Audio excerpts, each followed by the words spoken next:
Thank you, everyone. I'm going to start. I'm going to start with an update from the Chair of the Credentials Committee on today's progress with credentials. So, Chair of the Credentials Committee, Morocco, you have the floor.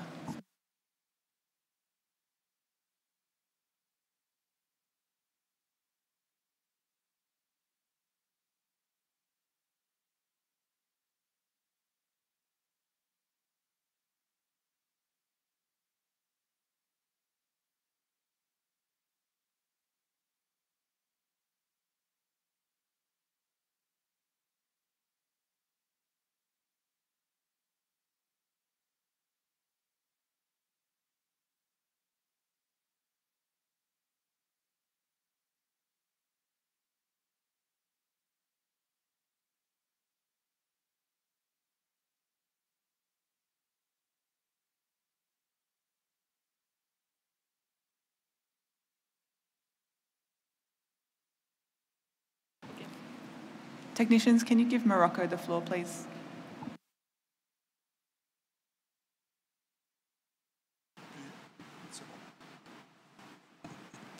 Merci, Madame. Thank you, Madam Chair. Following the meeting of the Credentials Committee, the current situation is 151 parties are present and 139 credentials have been accepted. Thank you, Madam Chair. Thank you, Chair of the Credentials Committee.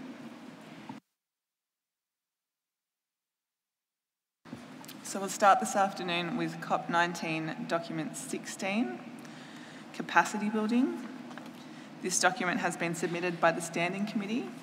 The Chair of the Standing Committee has asked New Zealand to introduce the document. New Zealand, you have the floor. Sorry, I'll just take my headset off. CoP19 Doc 16 reports on progress made in implementation of decisions 18.39 to 18.46 on capacity building. The Secretariat has undertaken a number of actions in implementing decisions 18.44 to 18.45, and these are set out in paragraph 3 of the document. The Secretariat's support of the Standing Committee Working Group is covered in paragraph 4 of the document. It involved issuing a notification to parties with a questionnaire on the development of an integrated CITES capacity building framework in 2020. The details of the responses and other activities by the Secretariat under Decision 1846 were reported to the Animals and Plants Committee for consideration at their joint meeting in June 2021, as called for in Decision 18.46C. The views of the Animals and Plants Committees is summarised in paragraph 5 of the document. The Standing Committee Working Group on Capacity Building met online in October 2021 to consider the inputs and recommendations of the Animals and Plants Committees and to review Resolution Conf 3.4 on technical cooperation with the view to incorporating capacity building needs as directed by Decision 18.43. And this was thanks to generous support from Canada. A summary of the online meeting was circulated for input from the wider working group. On the capacity building framework, the Standing Committee Working Group agreed that a capacity building conceptual framework or strategy is needed. Paragraphs 7 to 13 of the document summarise the key elements of the working group discussion on the components of a capacity building conceptual framework. These discussions, however, were not able to conclude, and the working group agreed that further discussion is required to fully inform the development of the framework. The draft decisions in Annex 2 seek to continue this work in the next intersessional period, reporting to COP20. On the review of Resolution Conf 3.4, the Standing Committee recommends a new resolution on capacity building, which is set out in Annex 1. The working group concluded that Resolution COMP 3.4, which is very old now, had a very narrow purpose in comparison to the broader concept of capacity building. The working group developed a draft proposed text for the new resolution, which incorporates the matters related to capacity building that are routinely repeated in COP decisions on a regular or rolling basis. The preambular text seeks to link closely to the CITES strategic vision and recognises the benefits of capacity building and acknowledges those involved. If adopted, the resolution could be amended as necessary based on the completion of the capacity building framework. The Standing Committee therefore invites the Conference of Parties to adopt the draft resolution on capacity building set out in Annex 1 to the document, adopt the 4 draft decisions on capacity building set out in Annex 2 to the document, and agree that decisions 18.39 to 18.46 have been implemented and can be deleted. Thank you. Thank you, New Zealand. I'll open the floor to parties.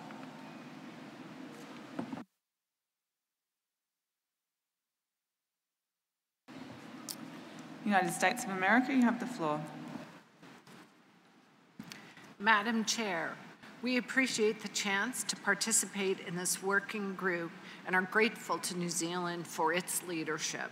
The United States supports adoption of the draft decisions and draft resolution. We do have some suggested edits. As many have expressed, a capacity building framework would benefit CITES parties. A comprehensive capacity building framework and needs assessment will improve prioritization, coordination, and tracking of parties' capacity needs. If this tool helps parties more easily request specific support, the understanding and investment from donors may increase, and capacity building efforts will be more effective. We note that developing a capacity building framework will be a challenging task, and the Standing Committee may wish to consider hiring a facilitator to engage the parties, of course subject to the budget. The U.S. invests in capacity building activities around the world to support CITES, and we celebrate 2 capacity building efforts in particular today. The United States has a long history of supporting CITES master's course. This program has provided development opportunities for professionals from around the globe. Investing in scholars can have a long-term and multiplying effect on conservation. The graduates and scholars of the CITES master's course keep us hopeful and inspired. Many are now leaders in global policy and serve as voices for their regions, and we are honored to work with them and know them. We continue to provide scholarships for this prestigious program, and we are currently supporting 29 CITES Master Course scholars from 22 countries in Central, East, and West Africa, many of whom are attending today.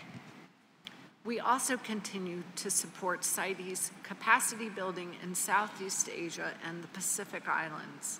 The United States recently renewed a cooperative agreement with the CITES Secretariat to improve legislation, implementation of national ivory action plans, and other efforts in these regions. With your indulgence, Chair, and if you would like the specific edits, I would turn to my colleague. Thank you. We had a few comments on the Secretariat's amendments to the draft resolution, and this is specific to paragraph 4. We support the proposed change to paragraph 4A, and further down in this paragraph, we are concerned about removing consultation with the committees. Input from the Animals and Plants Committees is essential in developing materials on items of a scientific nature. And it's also important for CITES parties to inform the Secretariat's capacity building partnerships with other organizations. As such, we recommend some amendments.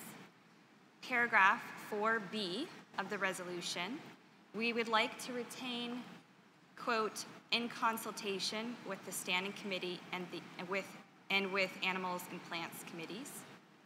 And we would like to add text after that so that it reads, in consultation with the Standing Committee and with Animals and Plants Committees, new text, as it relates to the development of new partnerships that have a scientific nexus or new or revised capacity building materials of a scientific nature.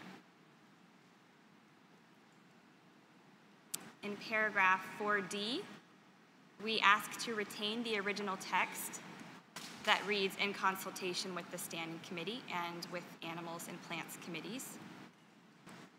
And lastly, in paragraph 4E, we support the new paragraph in general, but we recommend deleting the part that says, including with respect to the CITES virtual college. Thank you, and I'm happy to repeat any part.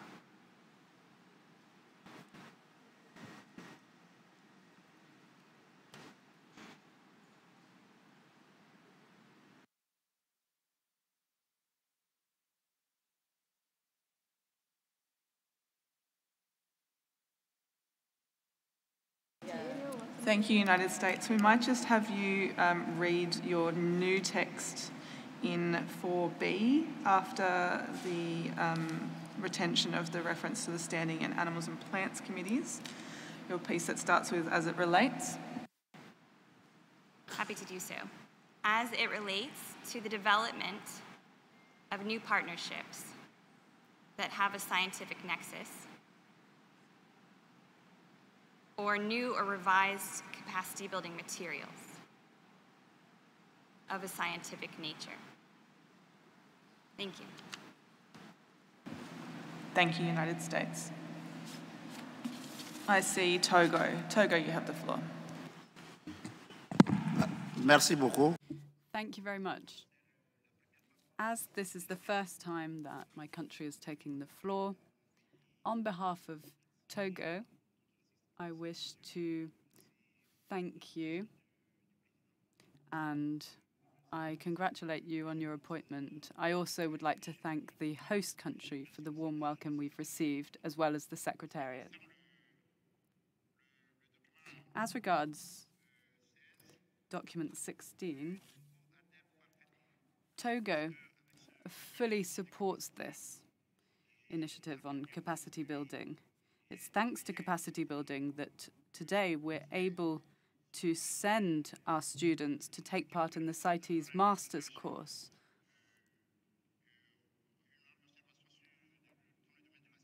This enables us to foster CITES-related knowledge and skills. So we fully support this document as presented by the Secretariat. Thank you.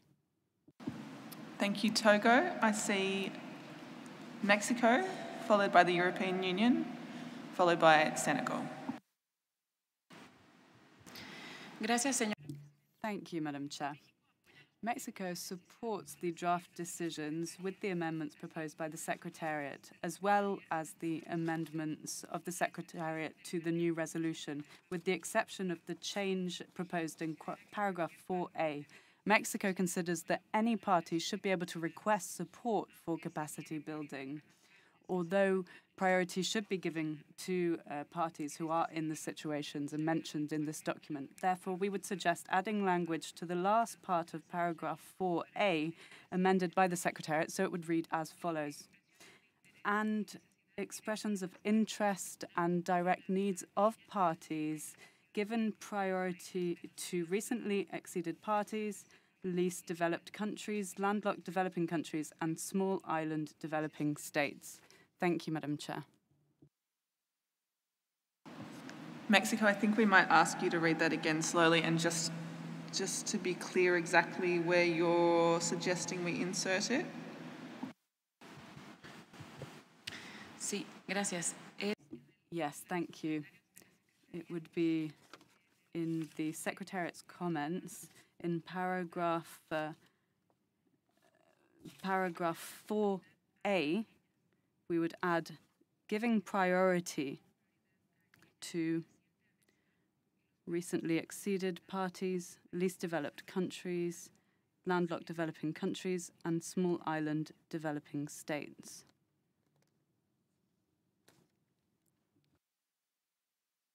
Thank you, Mexico. I think we have that. Then I will call on the European Union. EU, you have the floor. Thank you, Chair. On behalf of the EU and its member states, we commend the Secretariat, Standing Committee, Animals and Plants Committees, parties and working group on the progress made with regard to capacity building. We support the draft resolution on capacity building and the draft decisions to continue work on an integrated capacity building framework with proposed amendments made by the Secretariat. We think that some minor clarifications might be necessary, in particular to clarify the scope of point 2b in the draft resolution.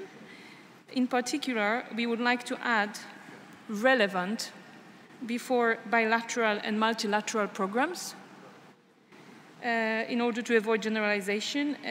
And we also would like to see clarification with regard to the word participate. If it's not clear if this point is addressed to participants or donors, and we suggest to actually remove the word from there. So basically, and yeah, just the third point, we also suggest to replace development aid by cooperation.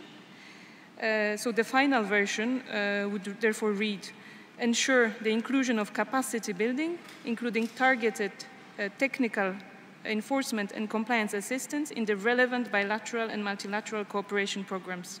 Full stop.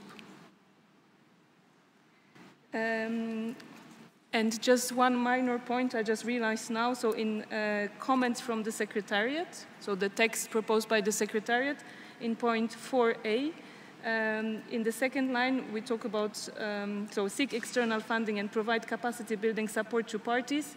For the moment it says particularly needs, I think it should be particular needs. Thank you.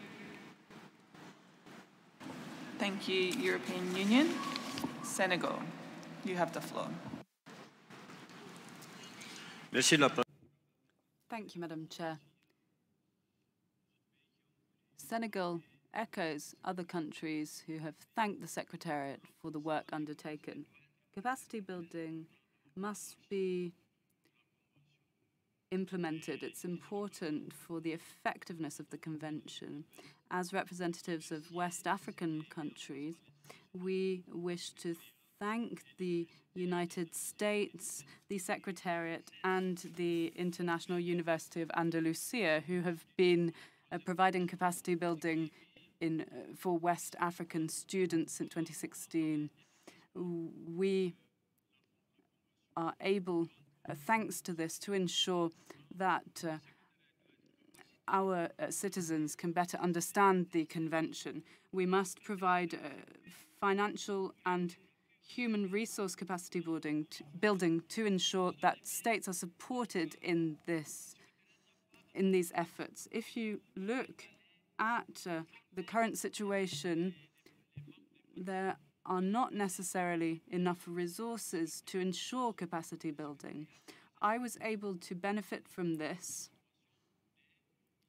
up until 2011. The Secretariat paid for capacity building. However, the situation has changed since then because of a lack of resources. Therefore, we support this initiative on capacity building for the effectiveness of the Convention. Thank you.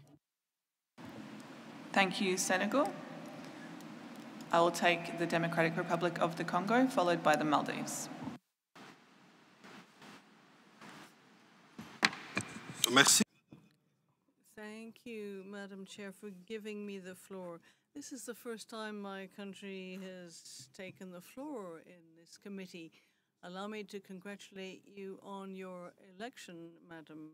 And I would also like to take this opportunity to thank the Panamanian authorities for the hospitality extended to us, and thank the Secretariat for all of the work done to prepare for this COP. Like others, we would like to thank the Secretariat for having prepared the document CoP19 Doc 16, and also say how much we welcome the programs that we have funded by the United States and the International University of Andalusia.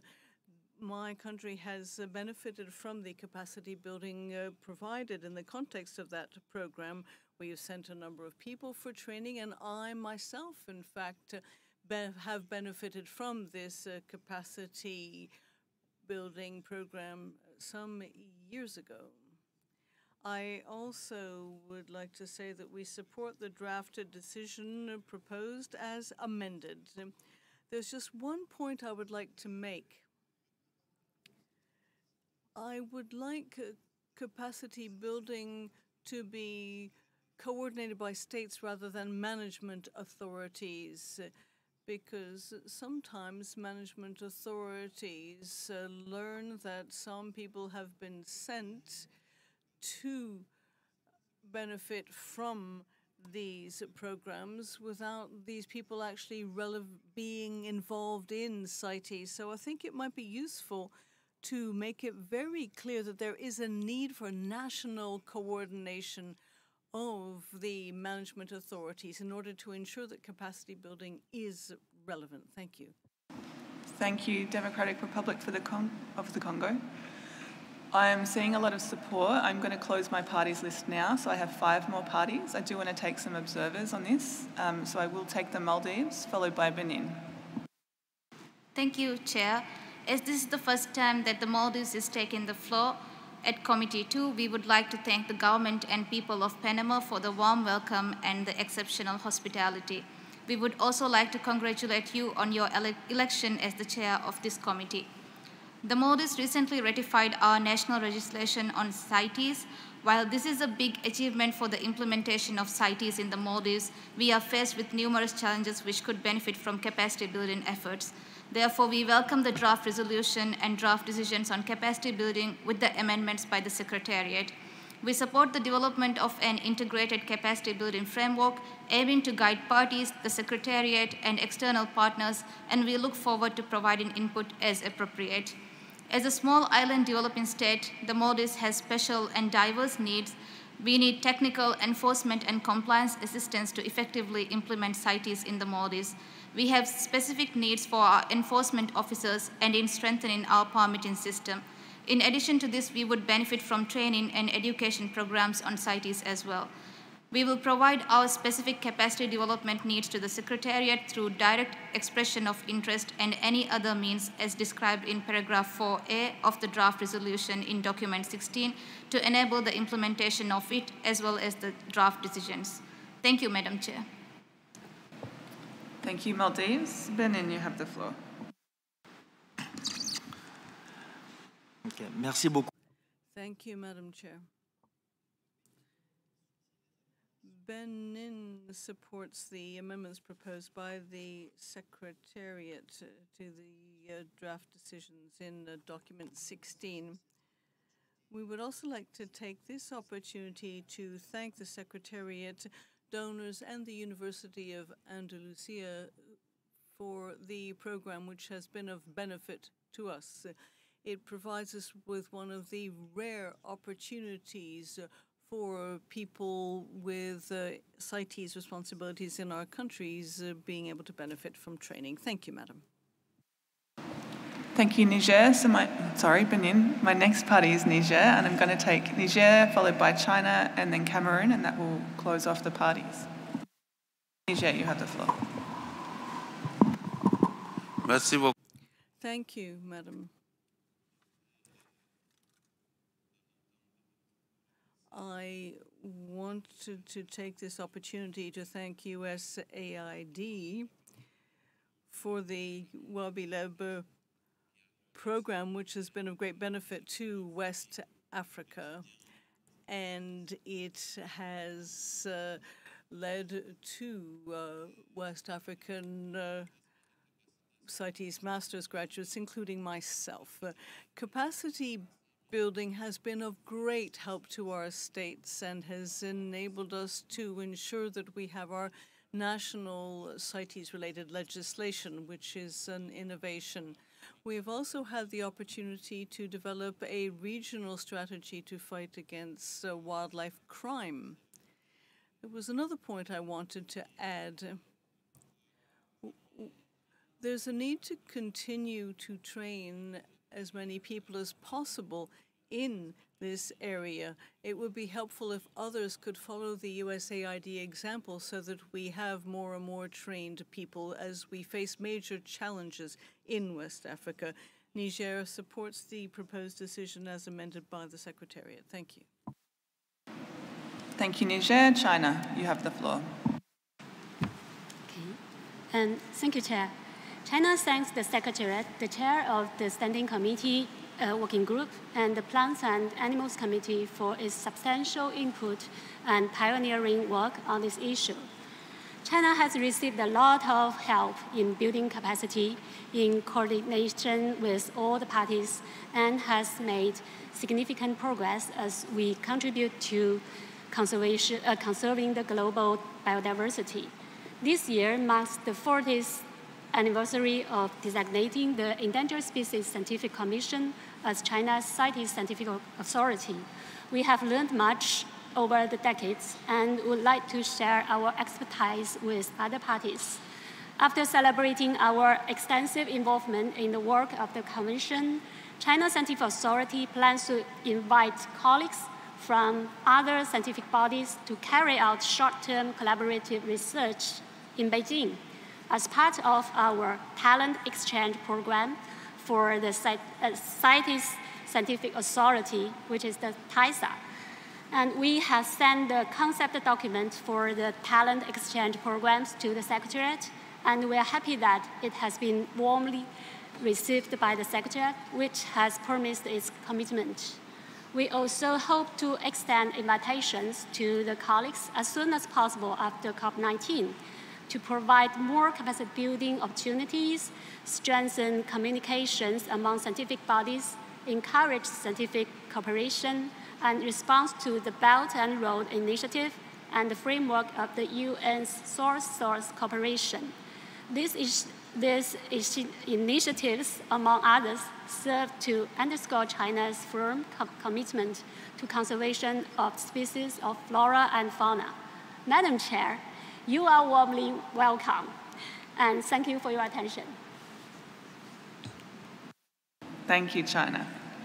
My final party is Cameroon. Cameroon, you have the floor.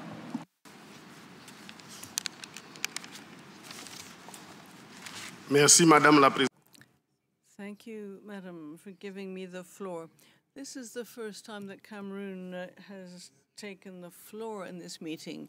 We would like to thank the Government of Panama and the CITES Secretariat for the excellent preparations for this conference. We would also like to congratulate you on your election to the chair of this committee. With respect to capacity building, we have to acknowledge that training is of vital importance when it comes to the implementation of CITES by the management and scientific authorities. Cameroon strongly supports the draft resolution and decisions before us today. We would also like to take the opportunity, as we have the floor, to thank the government of the United States, which provides scholarships for countries in Central Africa and Cameroon in particular, so that we can benefit from the CITES Master's Program in Andalusia. We would also like to add that Cameroon does have a fauna management course. It provides a training that many people from French-speaking Africa benefit from.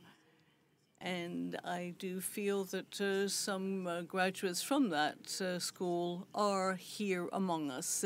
It would be useful to have our school benefit from funding and support from the CITES Secretariat so that it too can benefit from capacity building. Thank you, Madam. Thank you, Cameroon. So I think I will open the floor to observers. I'm thinking from parties, I'm seeing a lot of support for the new resolution and decisions. We've done a little bit of work on some of the amendments proposed by the Secretariat, but I think we're generally moving forward. So I will open the floor for observers.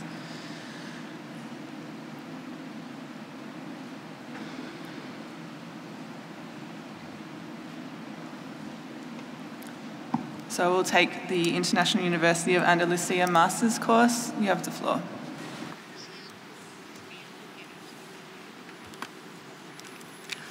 Muchas gracias. Thank you, Madam Chair. As this is the first time that I'm taking the floor, let me congratulate you on your election to the chair of Committee 2. I would also like to thank Panama for the wonderful way in which they've organized this conference. Thanks, too, to the CITES Secretariat for the tremendous amount of work done in preparing for this meeting. The CITES Master of the International University of Andalusia was launched in 1998 under the auspices of the Standing Committee and with support from the CITES Secretariat. The Secretariat has been with us from the very beginning. We have run the course 14 times, and 390 people from 106 parties have been granted this master. Many of their master's theses have solved the problems relating to the convention implementation in their countries. And, Madam Chair, there are over 100 master's holders present here as part of the official delegations of the parties, as well as intergovernmental organizations and non-governmental organizations. WABILEB and the CITES authorities of the United States through ITAP of the Department of the Interior have provided generous funding to participants in the Masters from Africa and Latin America. They have also enabled interpretation in 3 languages for all those attending the course in person at the university at its site in Baeza. The CITES Secretariat also funded participants from Africa, Latin America, and Oceania at the last time we ran the course. We will be running the course in 2023-2024 and will continue to work in close collaboration with the CITES Secretariat. It would be a pleasure for us to welcome people from countries that have capacity building needs. This, as is shown in 4A of the draft resolution on capacity building, which appears in Annex 1 of Document 16. Thank you, Madam Chair. Thank you, Naya Masters. I have CITES Foundation. Since this is the first time the CITES Foundation will take the floor at COP19, we would like to thank Panama for hosting the critical work of CITES at COP19. We welcome the critical capacity building amendment. I was privileged to participate in the University of Andalusia's master program just this year. I'm very grateful for this program, and I feel it absolutely optimizes the knowledge base of all who are able to attend. This is critical for a productive CITES.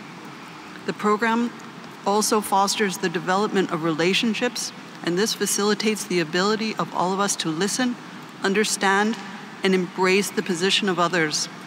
We strongly support this capacity building amendment. Thank you so very much. Thank you, CITES Foundation. Now I have closed my parties list, but I have Bahrain asking for the floor. Bahrain, do you have a comment on my summation before we took the observers, or is it something else?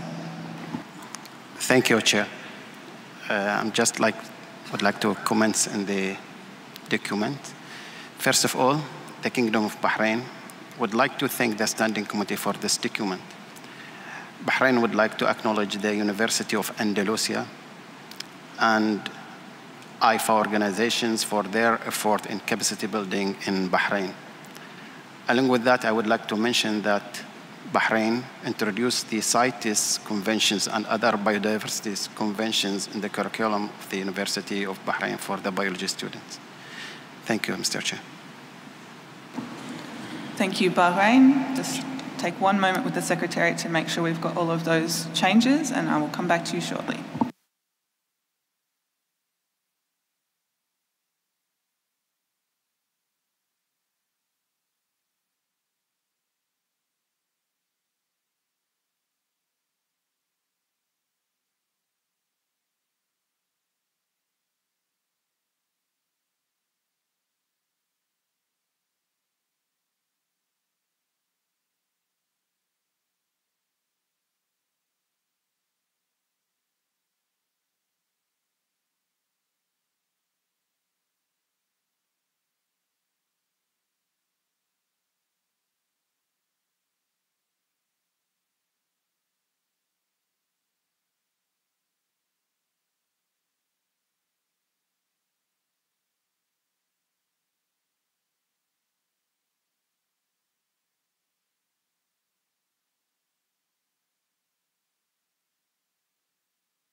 Thank you, everyone. We just wanted to come back to two of the changes that were suggested by the United States and make sure that the parties are happy with them being adopted or not happy with them being adopted. We just didn't hear a lot of reflection back on some of those comments. So I would encourage you as we move on, if you can build upon what your colleagues have suggested, just so we can keep track.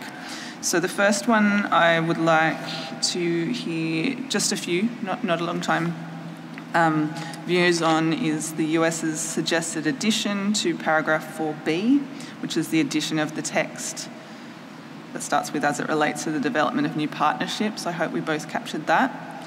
And then I would like to hear reflections upon the US's proposal to retain in paragraph 4B and 4D the mechanism for the consultation with the Standing Committee and the Animals and Plants Committee. So I will take a couple of views if parties have clear thoughts on those things.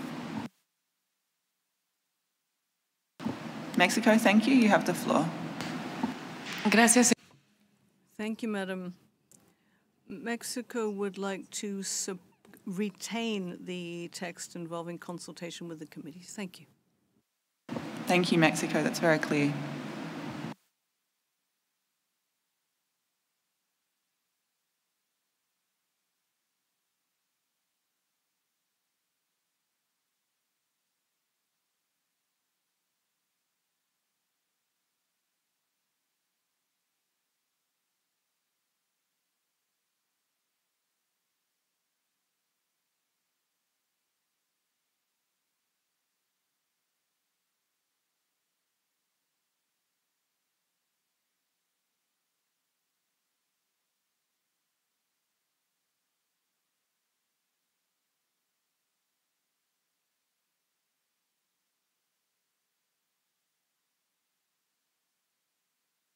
Thank you, everyone. I will just get the Secretariat to provide a few brief comments in response to the changes, and then we'll sum up. Thank you, Chair. I would like to first thank the delegates and observers for your resounding support to the capacity building work that has been done so far, and also to the development of the capacity building framework, as well as for the new proposed resolution on capacity building. We'll endeavor to make our best efforts to continue to meet developing country parties' needs to implement the convention, and we'll hope to improve that through these two solid bases that will give us a long-term planning tool.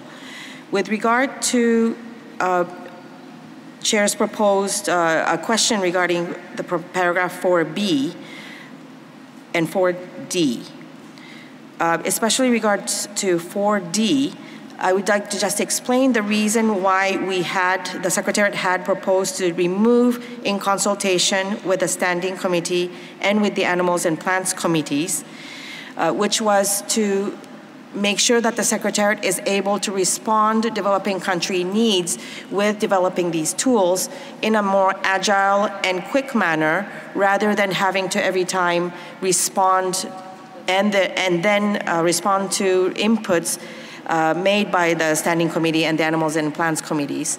So this was basically for practical reasons, that it may become very heavy and cumbersome for Secretariat to be able to engage in capacity building activities if there is a requirement to consult the committees every time in doing so. So perhaps I would like to ask perhaps the United States and Mexico whether they might agree to putting, just to say, as appropriate at the end of retaining this text that has been canceled. Thank you.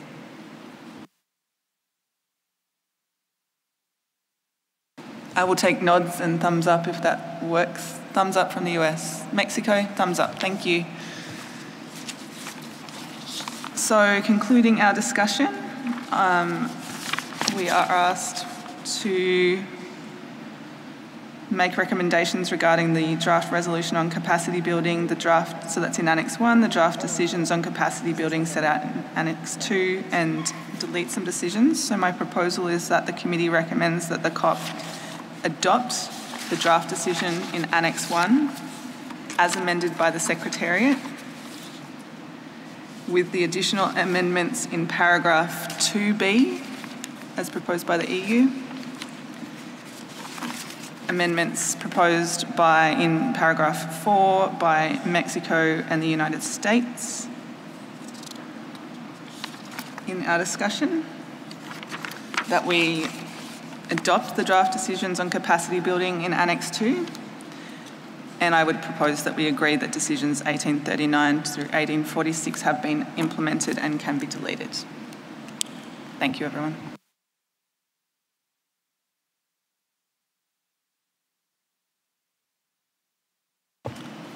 We will move on to document 30, the Compliance Assistance Program. This document has been submitted by the Standing Committee, and I would like to ask the Chair of the Standing Committee to introduce it. Canada, you have the floor.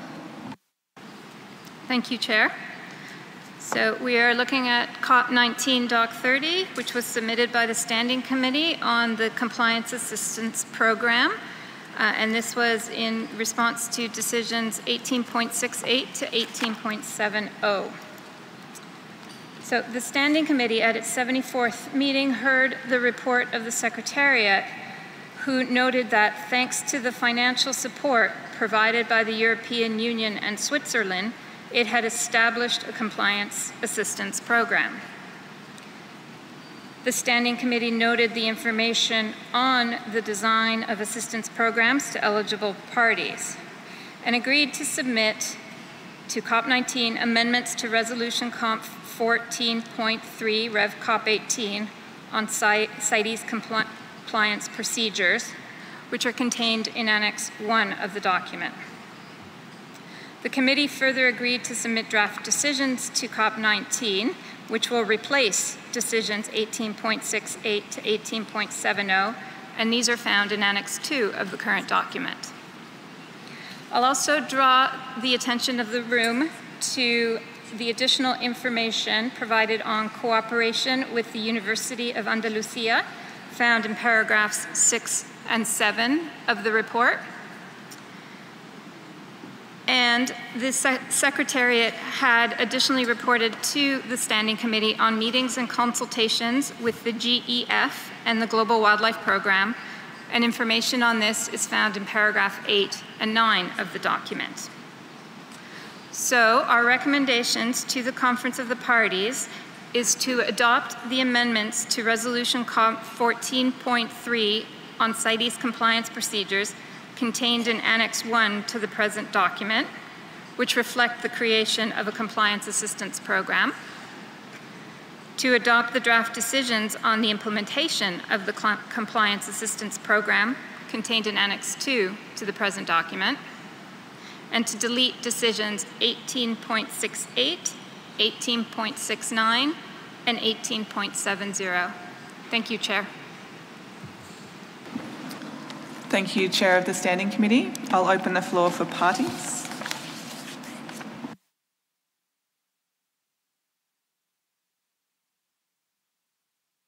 I see the European Union.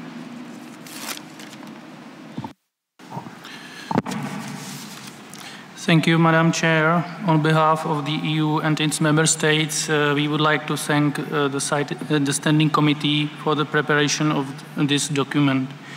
We support proposed draft decisions on the implementation of the Compliance Assistance Program and also agree with proposed amendments of Resolution COP 14.3 Rev COP 18 on CITES compliance procedures in order to reflect the activities of the Compliance Assistance Program. Thank you, Madam Chair. Thank you, European Union. I see China. China is of the opinion that compliance assessment program is a worthwhile initiative. It can offer opportunities for China to assist other parties, particularly those in the Asia and Africa region. Amendments to Resolution COP 14.3 Rev COP 18 reflects the addition for compliance assistance program and invites parties to provide assistance. They are accessible to us. China also supports the draft decisions and hereby share our expertise and experience to support capacity building in the domain of CITES. China has long attached a great importance to capacity building for developing countries. For example, since 1883, China National Bamboo Research Center has been undertaking the foreign aids training for forestry in China. Up to now, it has already held 11 seminars on wildlife conservation and CITES implementation and trained nearly 2017 compliance personnel from 50 countries, including Asia, Africa, and Latin America. It has contributed its own strength to undertaking international compliance. China's forestry cooperation and exchange with developing countries and helping relevant developing countries to carry out capacity building and has achieved quite obvious effects.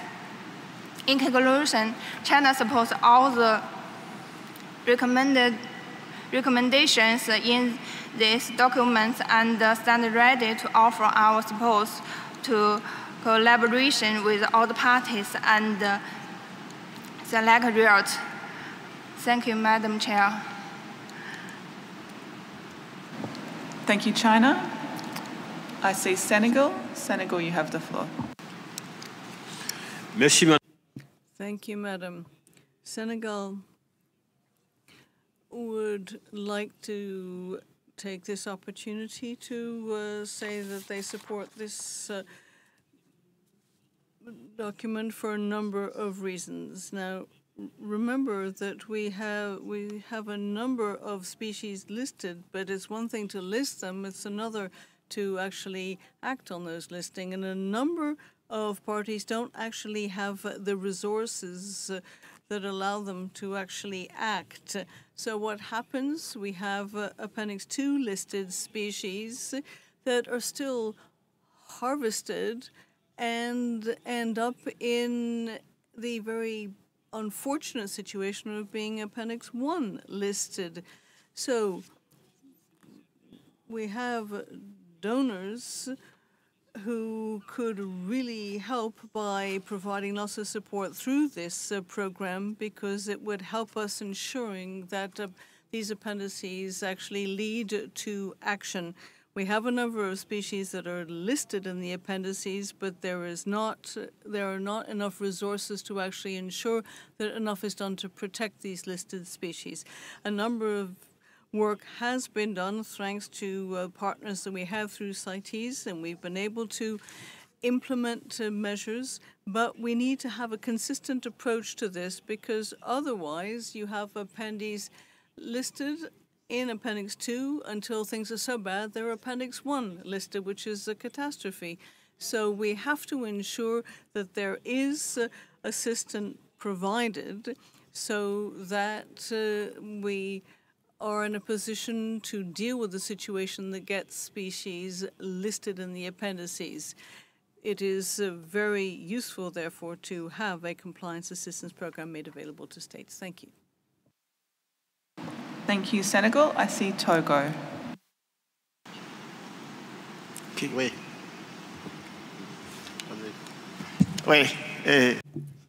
Thank you very much for giving us the floor once again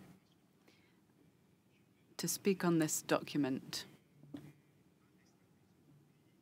Just like other countries from West Africa and other developing countries, we would underscore that we have a number of needs that need to be met in order to ensure effective implementation of CITES.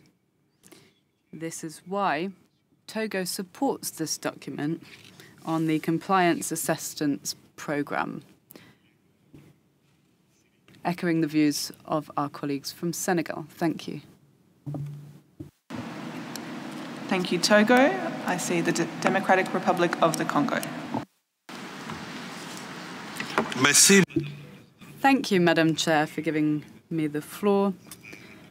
Just like those who have spoken before me, the Democratic Republic of the Congo supports this compliance assistance program and believes it is vital as CITES places a number of requirements on states.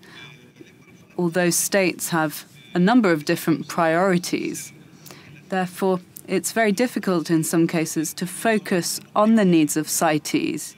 It is a convention with a number of requirements, and as part of the National Ivory Action Plan in my country, there's been a lack of support, and even when it comes to implementing Article 13, there's not always been support, whereas in other areas such as fighting terrorism or armed conflict, there is a lot of support. So this is why I wish to show my support for this program and to ensure that the necessary resources are mobilized so that words can be translated into action and so that all of our parties can benefit from this program, including those who have NIAPs. This is essential. Thank you very much. Thank you, Democratic Republic of the Congo. I see Guinea.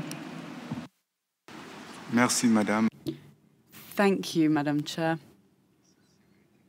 I think a lot of things have already been said very eloquently by my predecessors. Guinea supports the deployment of resources for capacity building. Capacity building will ensure better understanding of the issue of transnational organized wildlife crime and will allow us to effectively combat it. Therefore, we strongly support this position to ensure better understanding and control when it comes to legislation on animals and plants. This is extremely important in the current situation. Therefore, we align ourselves with others from the sub-region. Thank you. Thank you, Guinea. I have 3 more parties requesting the floor, so I'll take those 3 parties before I go to observers. So I have Benin, followed by Burkina Faso, followed by Mali. Benin, you have the floor. Merci, Madame la Thank you, Madam Chair. Benin is very pleased to tackle this item just after item 16 on capacity building. Over the past year, I have seen how difficult it can be to effectively implement the convention in our various states. So this is a very timely document, and we strongly support its implementation. Thank you. In Burkina Faso, you have the floor. Thank you, Madam Chair. Burkina Faso is delighted to see this document because the program will allow states who are lagging behind in the implementation of the convention to have access to the necessary resources to effectively implement the convention.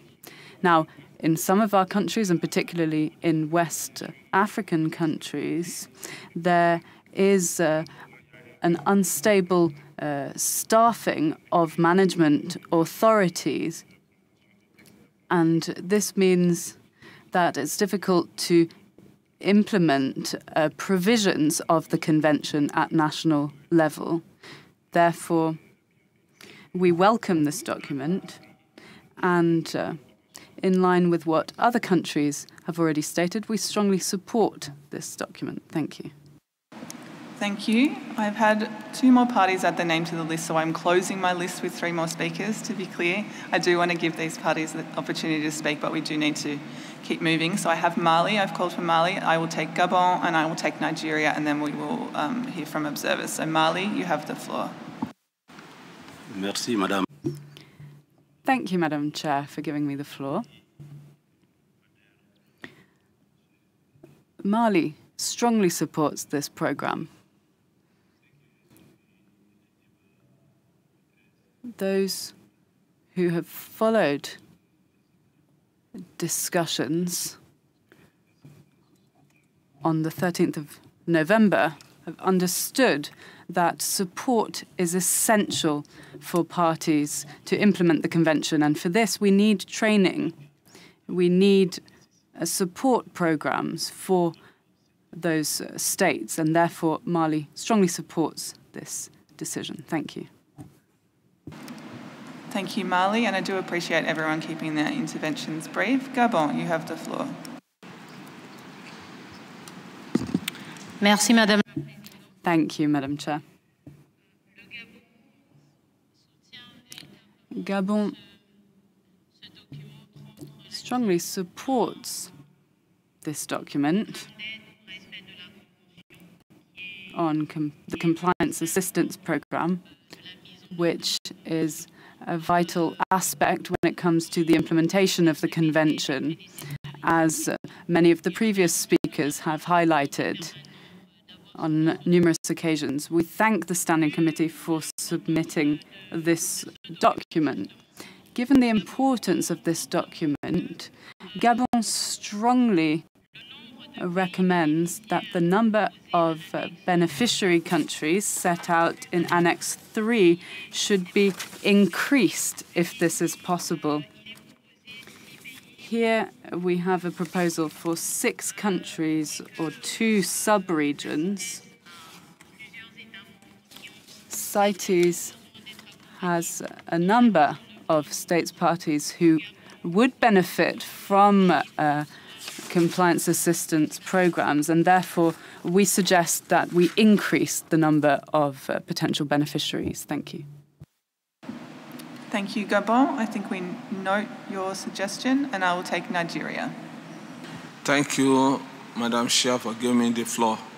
Nigeria would like to align herself with other parties in the sub-region on this capacity building.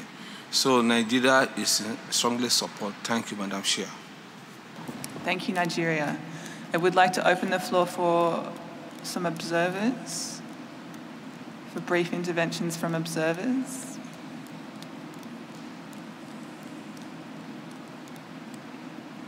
Sorry, parties, I have closed my list for parties. Not seeing any observers wishing for the floor. Guinea-Bissau, and given that's the case, I will give you the floor. Guinea-Bissau, you have the floor. Bom, Guiné-Bissau é dos países. Guinea-Bissau has a very rich biodiversity, and therefore CITES is particularly important. We need to ensure the implementation of the CITES Convention to ensure effective protection of our wildlife. This is why we support this document as a West African country. Thank you. Thank you, Guinea-Bissau. I do have one observer asking for the floor, so I'll take you. Pan-African WC Network.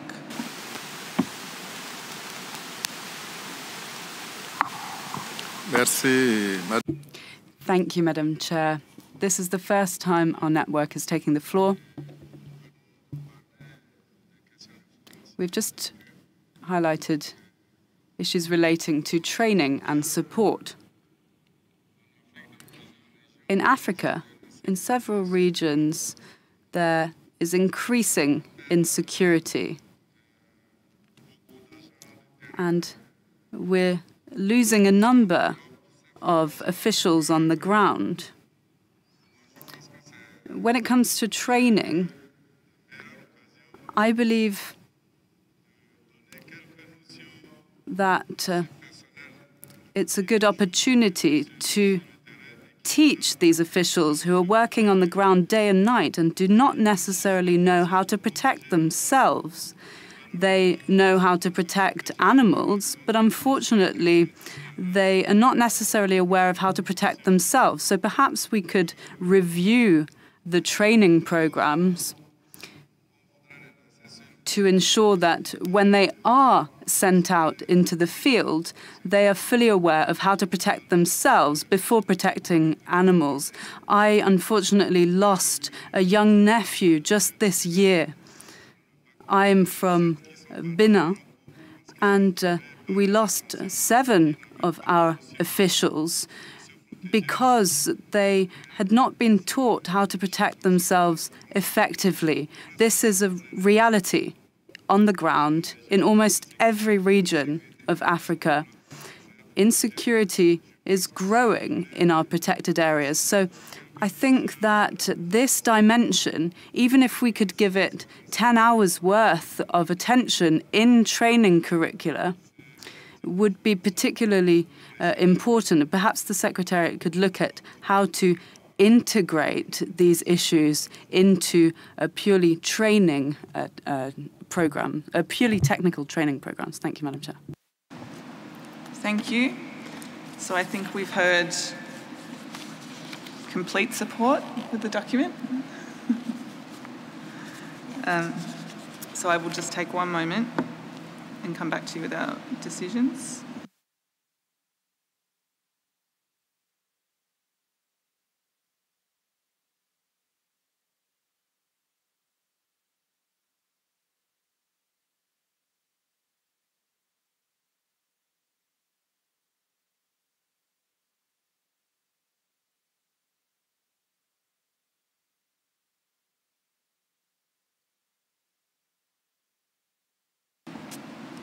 So I'm going to ask the Secretariat to reflect upon our discussion. Secretariat, you have the floor. Muchas gracias, señora Presidenta.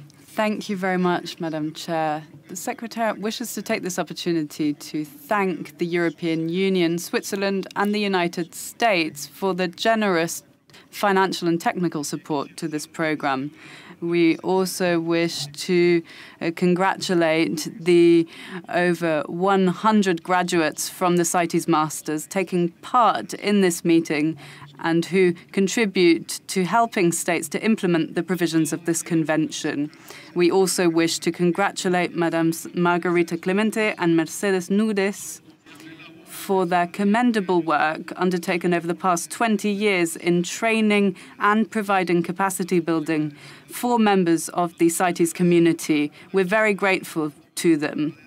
Currently, when it comes to the Compliance Assistance Program, the aim is to provide technical and financial support which is adapted to the needs of each party which is eligible for this program. And we would like to increase the number of beneficiaries if we receive further support, further funding, that is. And in the future, we hope to provide this program with at least a regional focus or potentially sub-regional focus, such as Western Africa, in order to address any issues related to compliance, which may be shared among those in a sub-region. Thank you, Madam Chair. Thank you, Secretariat. So following our discussions, it's my conclusions that Committee 2 recommends that the COP adopt the amendments to Resolution COMP 14.3 Rev COP 18 on CITES compliance procedures contained in Annex 1 to the present document, adopt the draft decisions and the implementation of the Compliance Assistance Program contained in Annex 2 to the present document, and delete decisions 1868, 1869 and 1870.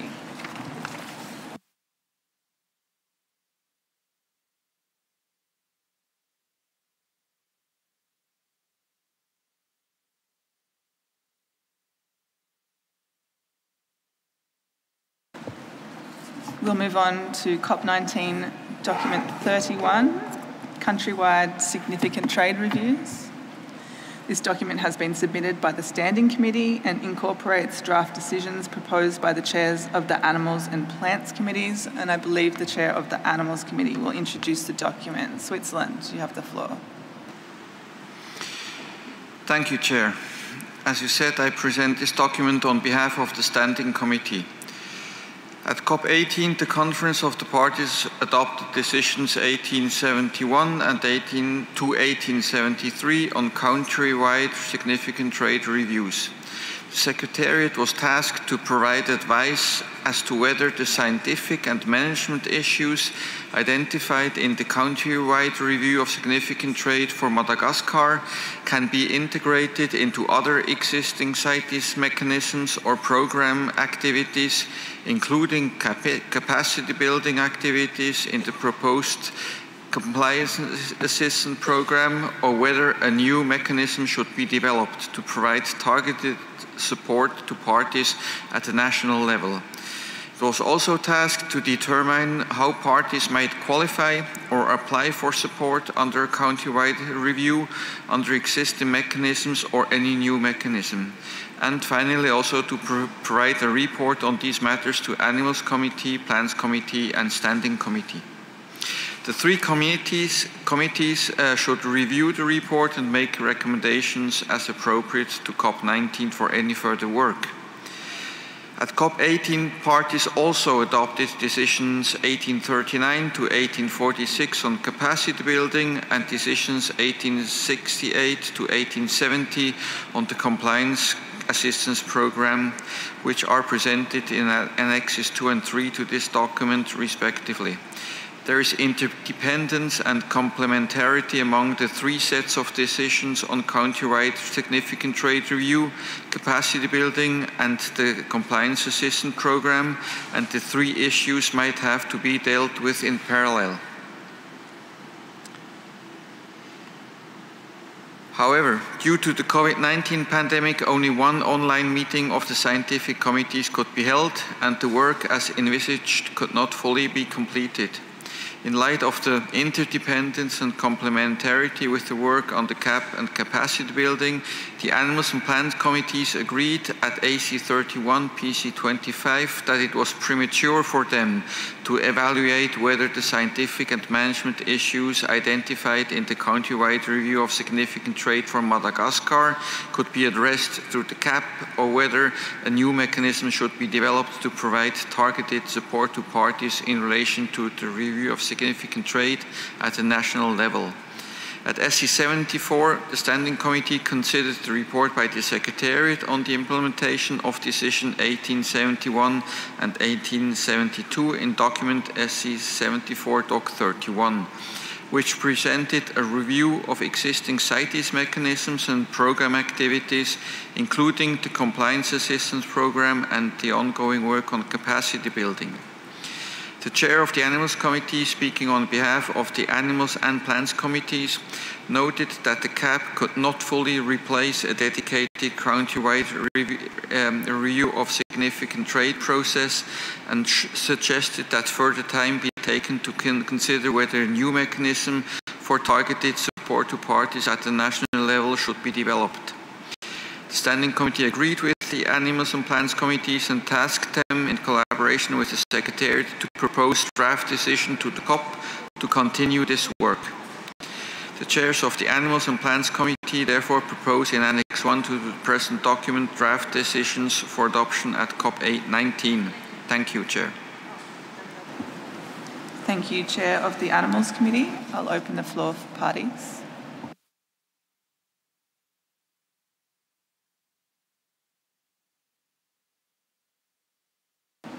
I see the United States of America. US, you have the floor.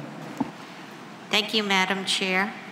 The United States supports adoption of the draft decisions contained in Annex 1 to Document 31. In addition, the United States supports the recommendation of the Secretariat that decisions 18.71 to 18.73 can be deleted as they have been completed or are incorporated into the new draft decisions. The draft decisions mirror the discussion and recommendations of the Animals and Plant Committees at AC 31, PC 25, and the Standing Committee at SC 74, as well as Decision 18.73 with an updated timetable. The draft decisions will provide the Animals and Plants Committees more time to consider whether a new mechanism for targeted support to parties at a national level should be developed and make recommendations, including possible amendments to existing resolutions or the creation of a new resolution to be considered by the Standing Committee. Thank you. Thank you, United States.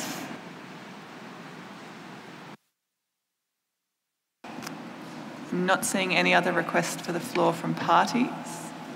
I'd like to open the floor to observers. If there are any observers who would like to take the floor.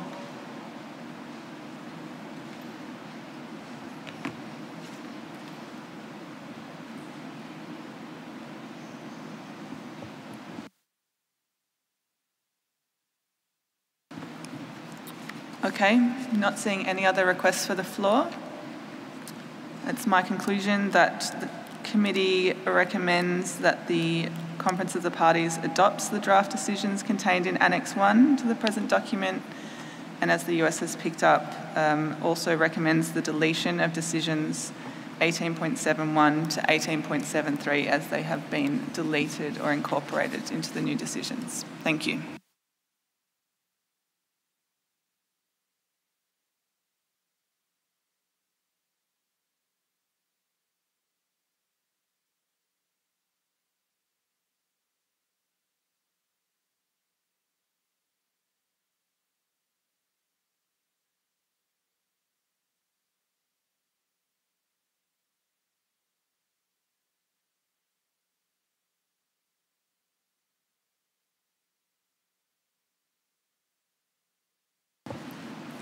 We'll move on to document 13, COP19 document 13, engagement of Indigenous peoples and local communities, has been submitted by the Standing Committee.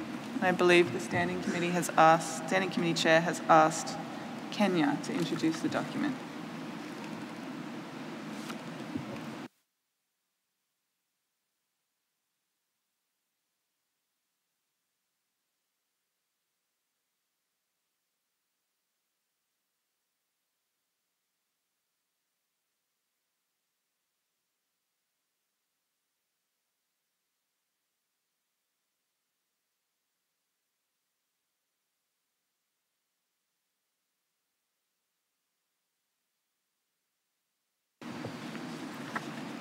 Kenya, you asked for the floor. Kenya, you have the floor.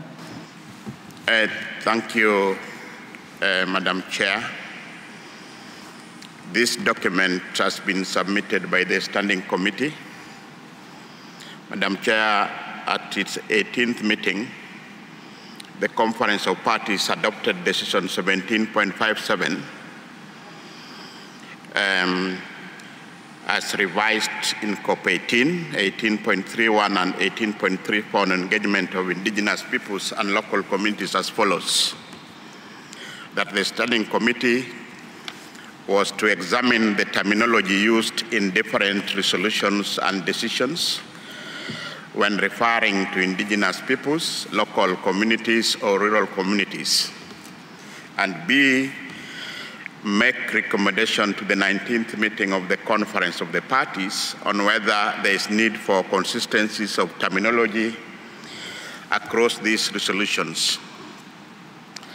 Madam Chair, the Standing Committee was tasked to establish an intersessional working group to consider how to effectively engage Indigenous peoples and local communities in the CITES processes, taking into account the discussions from the last intersessional period and any information provided pursuant to Decision 18.32 and present its finding and recommendation to the Standing Committee.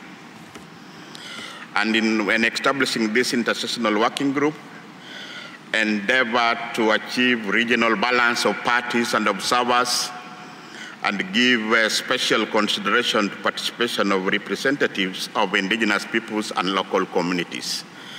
And C was to develop non-binding guidance that proponent parties may use as appropriate in consulting with indigenous peoples and local communities as part of the consultation that may take place on proposal to amend the appendixes. And D, make recommendations on the engagement of the local community.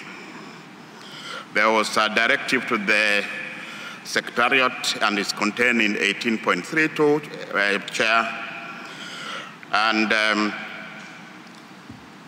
Kenya chaired this working group, and the standing committee made some proposal. I think there were challenges that arose out of the COVID situation that did not make us meet as was required, and there's a proposal to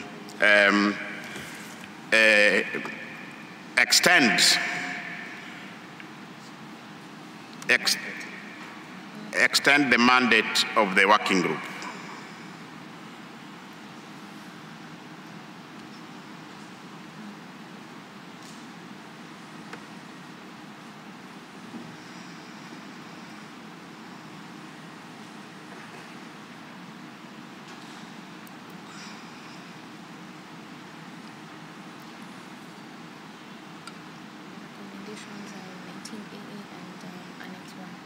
So, Madam Chair, the recommendations are contained on 18AA, 19AA, and Annex 1 of this document for consideration by the Conference of Parties.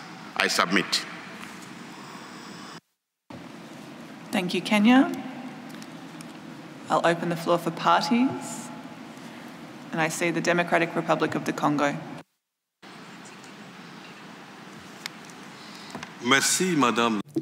Thank you, Madam Chair, for giving me the floor. I thank the authors of this document and Kenya, who chaired the Intersessional Working Group. We understand there were difficulties related to COVID-19, which meant that the working group could not complete its work. This is why my country supports the proposal set out in this document to extend the mandate of the working group.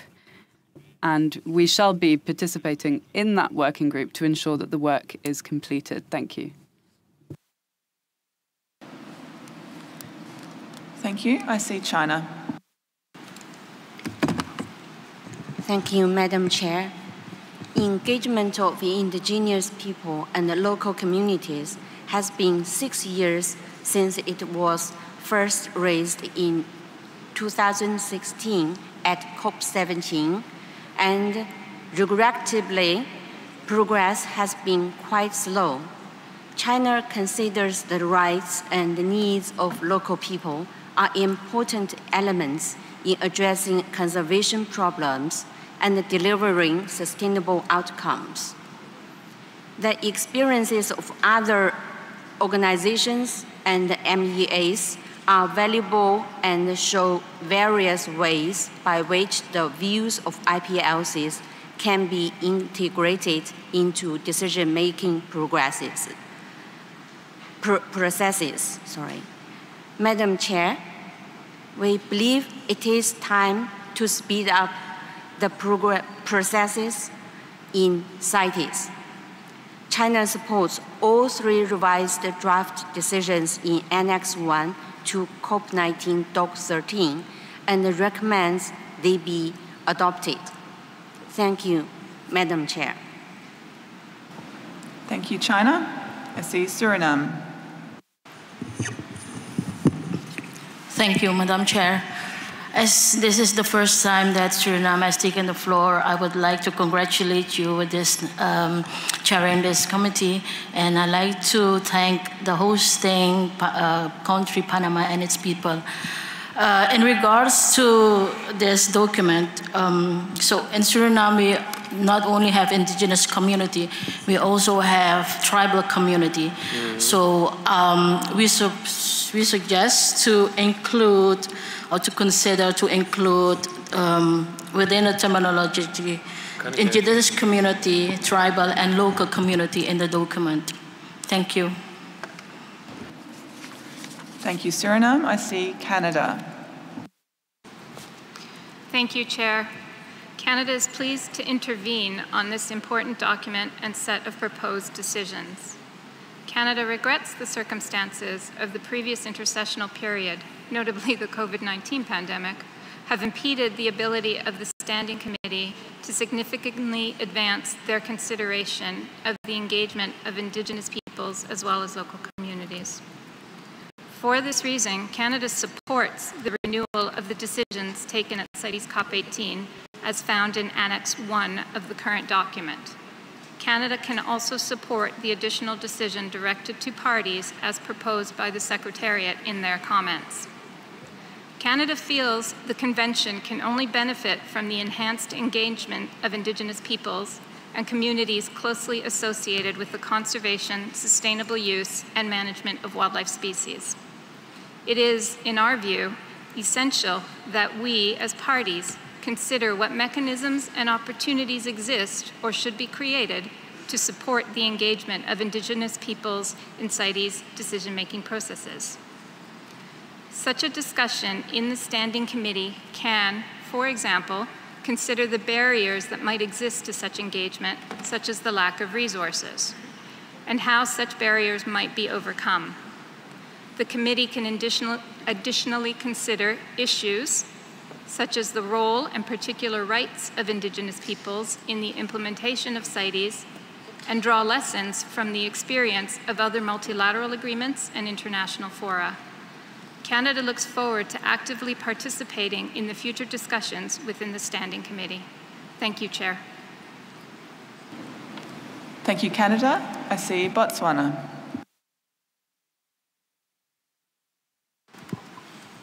Thank you, Chair. Botswana thanks the Standing Committee for submission and presentation of Doc 13 on the engagement of Indigenous people and local communities and the revised decisions annexed to it. Botswana supports the decision to extend the task of the Intersessional Working Group to COP20 as it could not complete its work due to the stated reasons in the document. Botswana would like to propose for a change of the chairmanship of the working group to allow other parties with keen interest on the subject matter to facilitate in order for the group to be progressive. This matter needs to be concluded urgently as it affects the very people who incur cost of living with species, and therefore it deserves to be treated with seriousness it deserves. Thank you. Thank you, Botswana. I see Togo.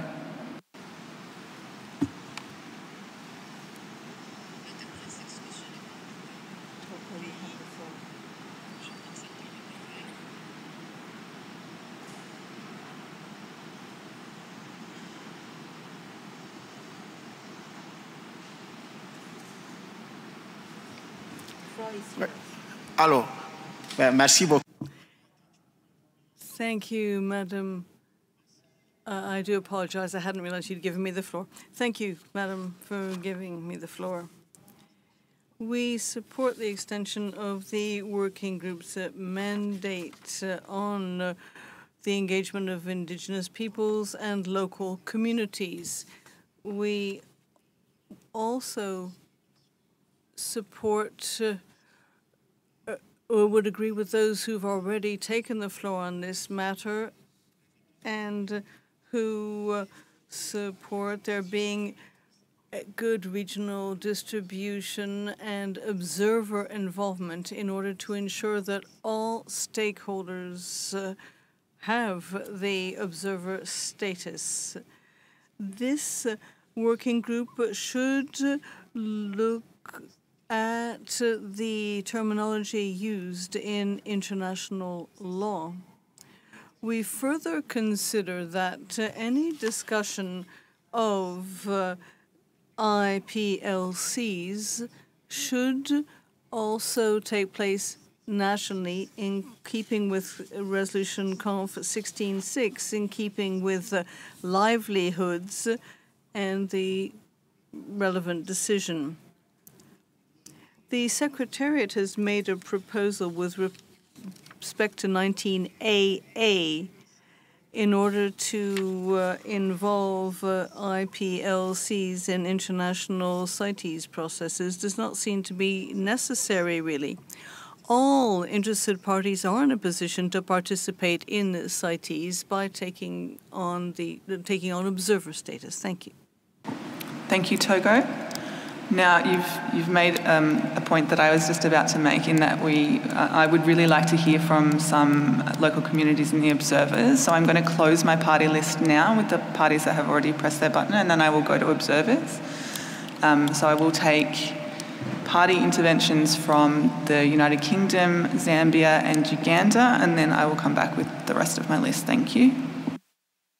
United Kingdom, you have the floor. Thank you, Chair. The UK recognises the importance of effective engagement of Indigenous peoples and local communities in CITES. Multiple CITES and livelihoods case studies in IBS sustainable use of wild species assessments show that the effective conservation of species requires the involvement of people and the understanding of the supply chain dynamics. Whilst we understand the unavoidable delays in progress in this work since COP18, we very much wish to see progress made on this important matter. We consider that early active consultation at a national level with IPLCs and other stakeholder groups most affected by any potential new CITES controls is one of the most effective means of enhancing the robustness of proposals and ultimately the quality of COP decisions. The UK therefore fully supports the continuation of the intersessional working group adoption of the decisions outlined in the document, including those proposed by the Secretariat. We look forward to continuing our engagement in the working group. Thank you. Thank you, United Kingdom. Zambia, you have the floor. Thank you very much, Chair, for giving me an opportunity to make a reflection on this one. I strongly feel that the views of the IPLCs is very, very important with regards to conservation. And I also want to ride on the comments that our colleagues from China, as well as Botswana, mentioned, where we have 6 years and no movement. And I think that's embarrassing. From my perspective, Chair, is that if you look at a country such as Zambia, 33% of the landmass, which is 752,000 square kilometers, is protected area, and that is the land that has been denied out of these local communities. So I think it's very important that we take cognizance of this particular aspect. So on that score, Chair, Zambia supports the relevant draft decisions that would promote continued incorporation of livelihoods into CITES, and also making sure that what we've seen as an example in Zambia is the sustainable utilization of wildlife, which is constant engagement of communities as conservation partners. We have seen, and obviously with trophy hunting in Zambia, that has been used as a successful model in engaging conservation and sustainable use. Now that in itself has shown communities being uplifted from abject poverty. And if these particular communities are not engaged, it becomes a bit difficult for us to win in terms of conservation. And also, one of the proposals that was raised by our colleagues from Botswana, maybe we might want to consider changing, obviously, the chair for that particular committee to really get a bit of traction, having looked at the 6 years that we've just not done much with that respect. I submit, Chair. Thank you, Zambia. Uganda, you have the floor. Thank you, Madam Chair. Uganda would like to join the rest of the team and the parties to acknowledge the relevance and importance of engaging local communities and indigenous peoples. Madam Chair, I would like to report that recently in July, 2022, Uganda joined several African parties during the inaugural African Protected Area Congress held in Kigali, and the issue of engaging local peoples and indigenous communities in protecting wildlife resources featured prominently in our discussions. And the outcome of the Congress, what we call the Kigali Call for Action, largely highlights the need to actively engage the communities and have them benefit from these resources. Uganda takes note of the disruptions caused by the COVID-19 outbreak and the need to finalize this assignment. We know we've registered some delays, but we also appreciate the challenges involved. So Uganda, therefore, supports the proposal to extend the mandate of the current working group to finalize the assignment. Thank you, Chair. Thank you, Uganda. So my next group of parties will be Namibia, followed by the United States, followed by Kenya. Namibia, you have the floor. Thank you, Madam Chair, for the floor. Namibia would like to join others in thanking the Standing Committee for submitting document CoP19, Doc 13. Chair, engagement of indigenous people and local communities in CITES processes, in our view, is vital, as our conservation programs are only successful because of the involvement of our local communities. As a result, Namibia voluntarily joined the Standing Committee Intersessional Working Group on this issue. And as indicated by the current chair of the working group, which is Kenya, the working group could not meet. It is our opinion that the work of this working group is very important, and therefore strongly believe that the working group should continue its work. Chairperson, Namibia therefore supports the adoption of the revised decisions as contained in document CoP19, Doc 13, Annex 1, directed to the Secretariat and the Standing Committee. Additionally, we are also in support of the draft decisions directed to the parties contained on page 3 of the English version of the document CoP19, Doc 13, as suggested by the Secretariat. Chair, we appreciate attempts by Kenya to lead this working group, and we also appreciate the challenges experienced. However, we support Botswana and Zambia that we should consider changing the chairmanship of the working group. Thank you very much, Chairperson. Thank you, Namibia. I see the United States of America. Thank you, Madam Chair. The United States believes that effective engagement of indigenous peoples and local communities in CITES decision-making is critical to the successful implementation of CITES decisions. We believe the parties should engage indigenous peoples and local communities in their national processes via the consultative processes already provided in existing CITES resolutions, with the addition of supportive, non-binding guidance to be developed under decisions taken at this meeting. The United States supports the renewal of decisions 18.31 and 18.32, but does not support the renewal of decision 17.57. The term indigenous peoples and local communities is well established in international fora, and we believe it is up to individual countries to determine what constitutes a local community. We support the recommendation of the Secretariat to add a decision directed to the parties to engage indigenous peoples and local communities. In CITES decision-making and implementation processes, however, we believe this should occur at the national level. We note that this language, with amendments here, is also found in Annex 1 of COP19 Doc CoP19.14 livelihoods. Like Toga, we oppose the Secretariat's addition in Decision 19.AA of an international. With reference to engaging Indigenous people and local communities at the international level, we maintain a recommendation that parties consider including representatives as members of their delegates consist with Resolution Conference 16.6, revised COP18. If a working group mandate is extended into the next intersessional period, the United States would welcome participation in, as we have done in the last intersessional period. And we hope that we can be completed on this important issue of engaging Indigenous peoples and local communities.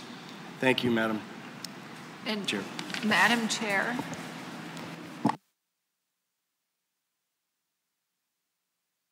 Did you have an additional comment, United States? United States, you have this floor. Madam Chair, I would like to note that the United Republic of Tanzania, our neighbors, would like to be recognized. They're having technical difficulties with their microphone. Thank you.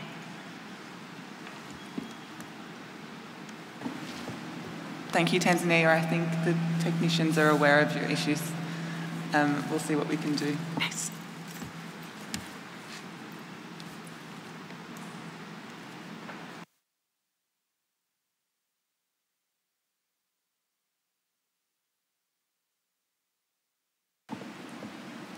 Tanzania, I will come to you just in a moment, and perhaps if your microphone's not working, you can speak in a neighbour's microphone.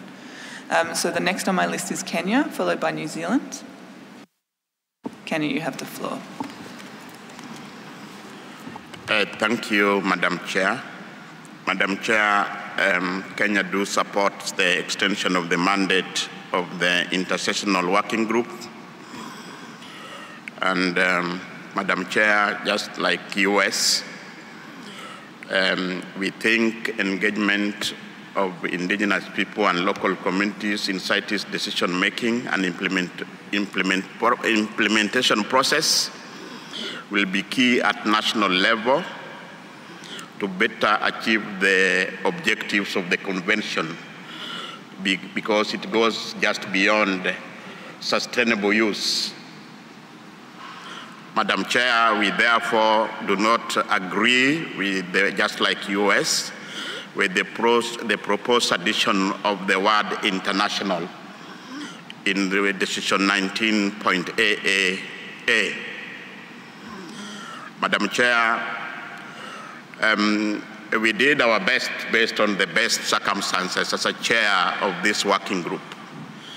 But in the interest of moving the process fast, I will propose, Chair, that we reconstitute this group so that the group can elect their chair, other than saying it's squarely on the chair. The issue was not the chair. Maybe with the revised mandate of the group, it is a better time to reconstitute the group, to have both parties and non-parties, to participate and get a vibrant chair that can work during COVID times and ensure that we achieve the mandate that is being given if the Conference of Parties agree to the extension of this working group, which is very key. We do believe local communities are very important in the conduct of CITES work and also in the management and conservation of our natural capital. So it is our conviction, other than talking about change of a chair, let us reconstitute it. This is a very important subject. It will help us also define who is this indigenous person, who is a local community. I think our understanding of a local community in every national context is totally different.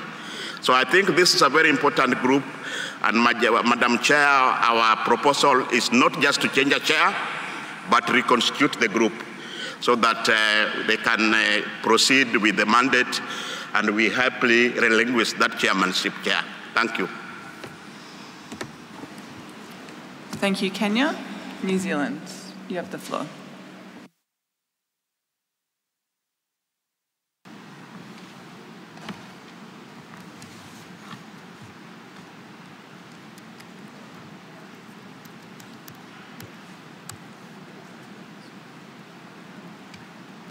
Sorry, New Zealand, we can't hear you.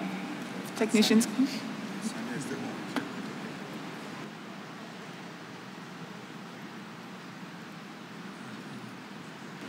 It appears to me that Tanzania has the mic at the moment rather than New Zealand.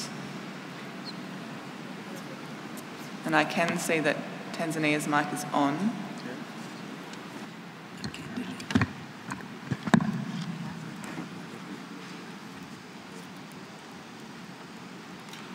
Thank you, Chair. The United Republic of Tanzania notes with concern that the intersessional working group has not met as agreed at CoP18. Yet we all know that indigenous and local communities are key to sustainable wildlife conservation. Madam Chair, in Tanzania, for example, nearly 75% of our wildlife population is in local community lands. And this means that engagement of these local communities is of paramount importance in all CITES matters. We therefore welcome the decision and recommend that the Secretariat should devise a mechanism to ensure that intersessional working groups execute their mandate and report as appropriate. Thank you, Chair. Thank you, Tanzania. I'm pleased we got to hear from you. New Zealand, we might try again. New Zealand, you have the floor. Can you hear me now? Yes. Thanks. The issue of Indigenous peoples and local communities' participation in CITES decision-making processes has been raised repeatedly at CITES meetings for many years, as we've heard from other speakers. New Zealand recognises the value and contribution that Indigenous peoples and their communities bring to our species management. And we see the Standing Committee Working Group on this item having an important role in considering participatory mechanisms in CITES processes. I note at CoP19 we are considering related documents on this topic, particularly Document 13 and Document 15, and I want to refer specifically, if you'll allow me, to CoP19 INF Document 29 associated with Agenda Item 15. This document usefully summarises the experience of other UN conventions and organisations in this matter, and it's very useful to see in this document the leadership that other conventions, such as the Convention on Biological Diversity, and other organisations are demonstrating in this space. We suggest that the Indigenous Peoples and Local Communities Working Group consider this INF document as part of their work under 18.31A. For this reason, we support the decisions in Document 13 being renewed, with an addition to Decision 18.31A to include reference to CoP19 INF 29. We do look forward to consistency in terminology across documents, the documents we use for Indigenous peoples we do look forward to consistency in terminology across our CITES documents. Ideally, the terminology could be used consistently and work amongst all the different countries with their own unique settings in this space. New Zealand welcomes the opportunity to continue our membership of the Indigenous Peoples and Local Communities Working Group and to contribute to this important discussion. Thank you.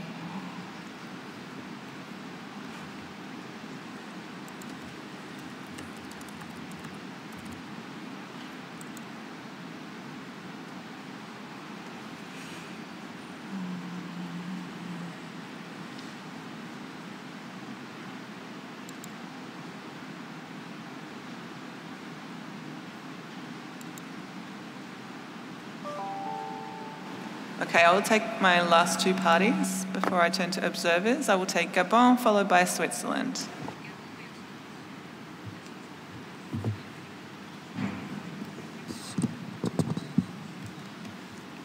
Merci. Thank you, Madam Chair. Gabon would like to thank the Standing Committee for this document on the engagement of Indigenous peoples and local communities. We support the extension of the working group's mandate. We do not support the Secretariat's proposal to amend the draft decision in order to extend the consultations to international levels. We feel that these consultations should be held nationally. As we know well, when parties come to COPs, they come to speak with one voice. That said, and furthermore, all stakeholders can participate in CITES work by requesting observer status. Thank you, Madam. Thank you, Gabon. Switzerland, you have the floor. Thank you, Madam Chair. Our statement is in relation to the three documents in relation to IPLC, rural communities and livelihoods. It is the view of Switzerland that this is a very important topic that needs the necessary attention and involvement of parties. This even more so after the publication of the thematic assessment of sustainable use of wild species by the Intergovernmental Science Policy Platform on Biodiversity and Ecosystem Services, CITES, in the summer of this year.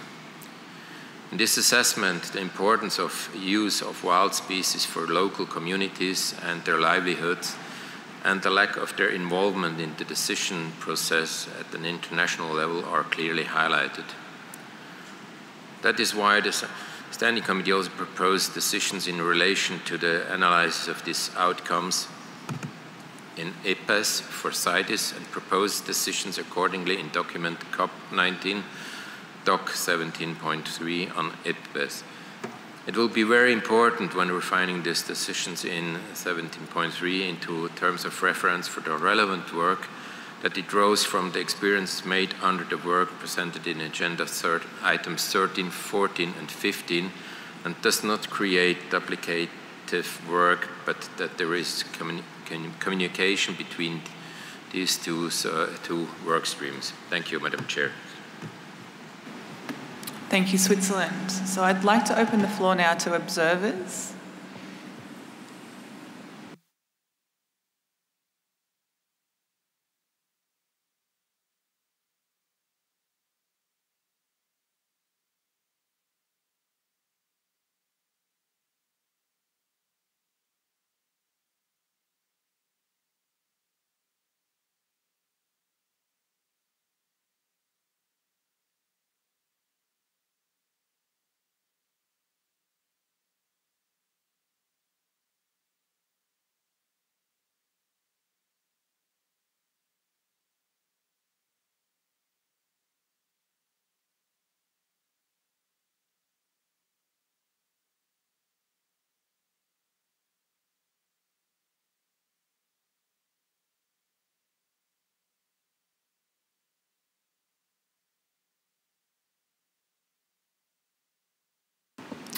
Thank you, observers. I will take IUCN, followed by CIC, and then I will take Ambercelli. So IUCN, you have the floor.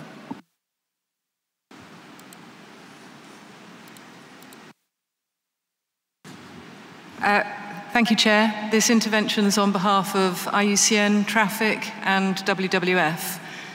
The issue of engagement of Indigenous peoples and local communities is of critical importance for CITES, as they possess a vast amount of unique knowledge that can help ensure CITES implementation is effective. Decisions 17.57, Rev COP 18, 18.31, and 18.32, all adopted at COP 18 on this issue, were not able to be implemented, and some important tasks remain outstanding. For example, the decision provided for the development of non-binding guidance that parties may use in consulting with Indigenous people and local communities on proposals to amend the appendices. Such guidance hasn't been developed. So we therefore welcome this decision to renew the COP18 decisions, and in particular to re-establish an intersessional working group to take this agenda forward. We will be keen to participate in the intersessional working group if formed and provide technical support as needed. Thank you, Chair. Thank you, IUCN. CIC, you have the floor. Thank you, Madam Chair. Since this is the first time we're taking the floor, we would like to thank the government of Panama for hosting this important meeting. And having given the floor for the first time, allow me to congratulate you for having been elected to chair this committee with an outstanding and extremely challenging agenda. Madam Chair, I'm making this intervention on behalf of the CIC and many other conservation organizations, the names of which we will be providing later on. We support the parties to adopt the revised decisions contained in the Annex 1 to the document 13. However, we are concerned that without a system for IPLCs to participate in the CITES decision-making, it will be impossible to advance species and habitat conservation. It comes as a great concern that, contrary to other MEAs, currently CITES, which has been in existence for 50 years, still does not have a mechanism allowing for robust participation of IPLCs in CITES decision-making processes.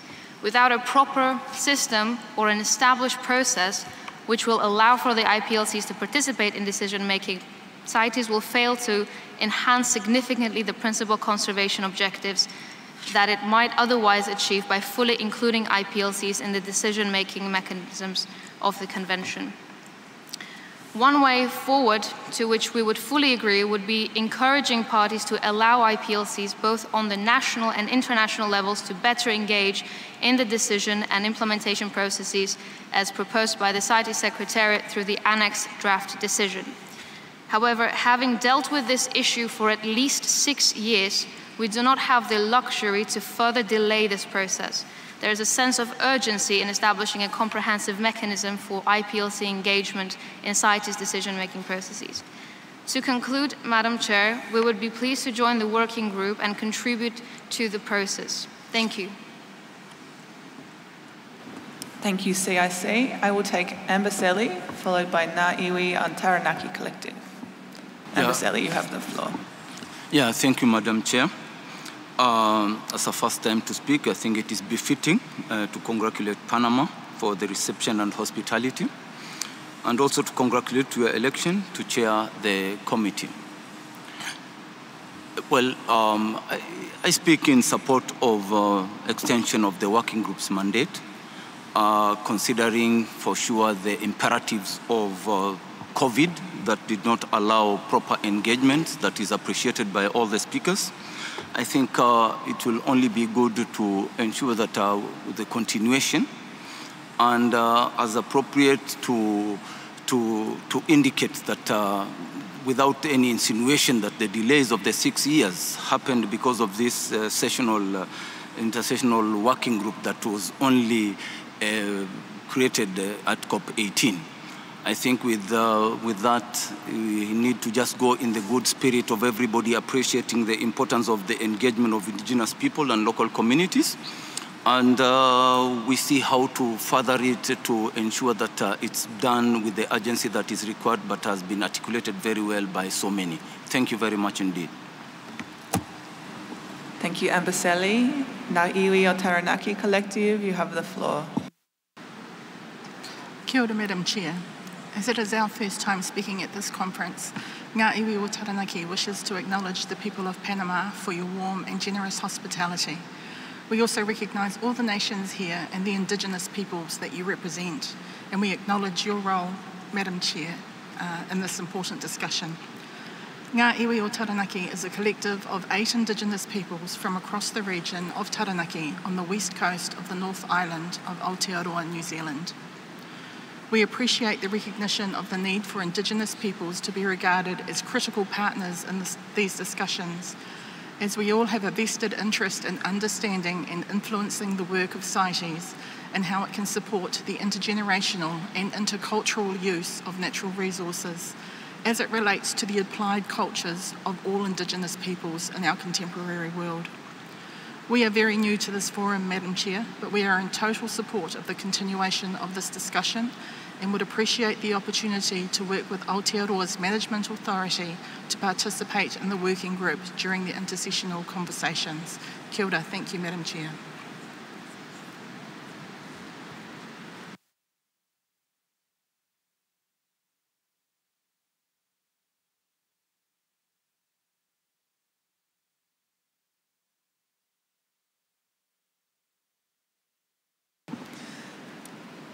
So I will take Namiland, followed by Kenya Wildlife Conservation, followed by David Shepherd Wildlife Foundation. Namiland, you have the floor. I thank you for the opportunity, Madam Chair. As this is the first time we are taking the floor, we would like to congratulate you as Chair and thank Panama for its hospitality. I'm making this intervention on behalf of Ngamiland Council of Non-Governmental Organization in Congo and the communities we work with in Botswana. We are disappointed that this process has taken so long until now, and we recognize that COVID-19 has caused problems in the last transitional period, but it has been 6 years since this issue was first introduced. On behalf of rural communities in Botswana, we would like to support the intervention of Botswana and other countries who have had similar things, who have said these similar things. It is time for CITES to include the views and perspectives of rural communities, and we cannot just keep speaking about it. We need some concrete actions and way forward. Thank you, Chair. Thank you, Namiland. Kenya Wildlife Conservation. Thank you, Madam Chair. The Kenya Wildlife Conservancies Association wishes to congratulate the Republic of Panama and its people for the wonderful organization of this COP. We also wish to congratulate you, Chair, and your team for the leadership in the discussions of this committee. Madam Chair, Kenya Wildlife Conservancy Association is making this intervention as the national body and representative of over 200 communities and landowners who host and conserve over 68% of wildlife on over 5 million hectares of Kenya's landmass, which is approximately 11% of our land area and impacting on over 1 million households. Our wildlife conservancies complement Kenya national parks and reserves by providing habitats, facilitating connectivity, and more importantly, offer sustainable and decent livelihood options for the local communities. In the aforegoing, the involvement of IPLCs in CITES processes is quite crucial. And therefore, Madam Chair, we make these submissions on behalf of the conservancies and also on behalf of the larger fraternity of the Conservation Alliance of Kenya. Madam Chair, Kenya Wildlife Conservancy Association aligns to the submission made by Kenya, and in particular, we support the recommendation by the Standing Committee on adoption of the revised decision contained in Annex 1 of COP19 Doc 13. This is, however, subject to the amendment of Decision 17.5 as revised in COP18 by considering the use of the term indigenous people and local communities, which is the widely recognized and accepted term in majority of the relevant multilateral environment agreements and other international forums. The indigenous peoples and local communities is a more inclusive term compared to the term rural communities and just local communities, both of which have varied national, legal, and practical implications and interpretation across the globe. Kenya Wildlife Conservancy Association supports also the constitution of the working group as recommended under Decision 18.31, paragraph A, and request or recommends that clarity of its mandate is provided and with balance of parties and observers ensured, so that neither of the groups is overrepresented in the membership of the working group. In regards to paragraph 19AA, that is part A of it, KWC or Kenya Wildlife Conservancy Association is opposed to the proposed amendment and instead aligns to the proposals made by the parties, that parties engage indigenous peoples and its local communities in CITES and decision-making processes and CITES decision and implementation processes at national levels. It is imperative that parties enhance collaboration with their respective indigenous peoples and local communities, as this will go a long way in harnessing the objects of this convention. In regards to paragraph 19AA part B, that calls for parties to share their experiences and lessons learned in engaging indigenous peoples in CITES, KWCA or Kenya Wildlife Conservancy Association supports these recommendations. Thank you, Chair. Thank you, Kenya Wildlife Conservancies. With your indulgence, David Shepherd, Guinea is asking for the floor. Guinea, I'd like to come back to you if you have a comment to make before I finish with the observers. I will close my observer list now. Guinea, would you like to take the floor? Merci. Thank you, Madam Chair. I think that everything that has been said goes in the direction of wildlife conservation and the protection of animals and plants. The effective engagement of communities is essential. They ensure peaceful coexistence between animals and humans, and in these efforts, local communities must be engaged, and we must ensure awareness raising so that our natural heritage can be protected. Therefore, when it comes to IPLC's engagement in CITES, Guinea's position is very clear. We strongly support this proposal, and Guinea continues to support this document. Thank you. Thank you, Guinea.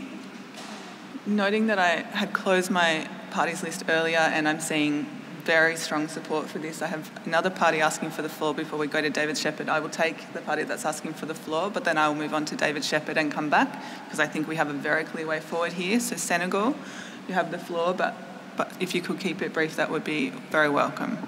Merci, Madame la Présidente. Thank you, Madam Chair. I believe that the participation of IPLCs is essential when it comes to management of natural resources. Now, I'll focus on an area that I know very well. In Senegal, the territory is divided up into local territories which manage plant and animal resources at that level. And with this approach, it's impossible to protect natural resources without ensuring that communities in close contact with biodiversity are engaged. Now, we have no opposition to the engagement of IPLCs. However, first of all, I believe that every state should take a look at their national management to ensure how local communities benefit from wildlife protection, because states have a duty to ensure the well-being of their people. Now, as Gabon mentioned, it's very important to have support from the Secretariat. This isn't always possible. We need to be here to carry the voice of the people of Senegal. Senegal, for example, when it comes to energy projects and the involvement of local communities, what do? Well, when it comes to the income generated, 40% of the income goes back to local communities. So if the turnover amounts to 1 billion, then 400 million should go to the local communities. These are examples of measures that must be taken, because if communities do not benefit from these activities, then they will remain on the margins of activities undertaken by the state. So I believe this should be our focus. When I visit countries, I always ask what's being done for the local people. I'm from a village myself, and we cannot allow the state to take all of the riches away from the people while advocating for the engagement of local communities without actually doing anything in practice. So we need to work at national level before taking action on international level. Thank you very much. Thank you, Senegal. And for our final speaker, I invite David Shepherd, Wildlife Foundation. You have the floor. Thank you very much, Madam Chair. I'd like to support Togo, the US, Kenya, Gabon, and the Kenya Wildlife Conservancies Association. As they mentioned, engagement, and other parties have said, engagement of IPLCs at national level is important for implementation of CITES, but we don't support the Secretariat's proposal to insert international in Decision 18.33b as revised for COP19. But I want to highlight the need for balance in the working group, which Togo mentioned, both regionally and among constituencies of observers, because we felt there was not balance in the working group that was convened after COP18, with one particular constituency being overrepresented in relation to conservation NGOs, who were largely excluded from the group, even though many have programs to support engagement of indigenous peoples and local communities at local level. We would like to also support Togo's point that all observer participants should have official status, which we believe was not the case after COP18. If this working group is formed, we would like to express interest in joining. Thank you very much, Madam Chair. Thank you, David Shepherd, Wildlife Foundation. I'm sorry, I've closed my observers lists some time ago, so I will just take a moment with the Secretariat.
Thank you, everyone. So I think based on our discussions, we've seen lots of support for this work continuing. And so we are asked to make a recommendation regarding the revised decisions contained in Annex 1 to the document.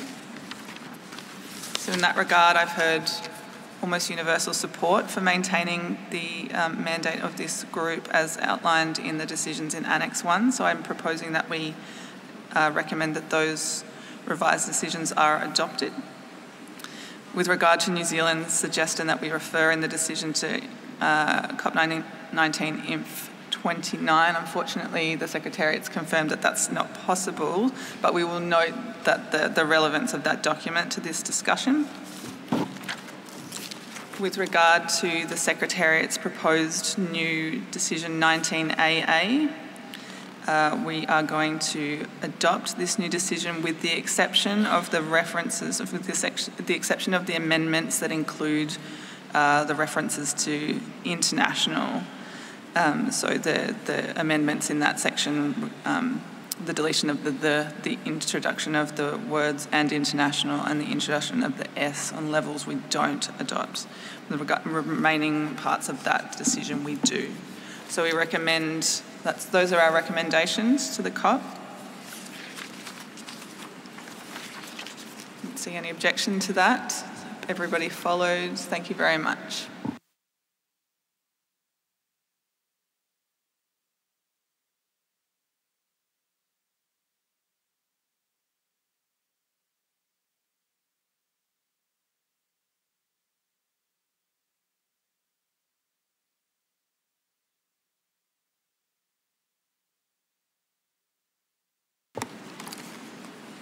I have two parties requesting the floor.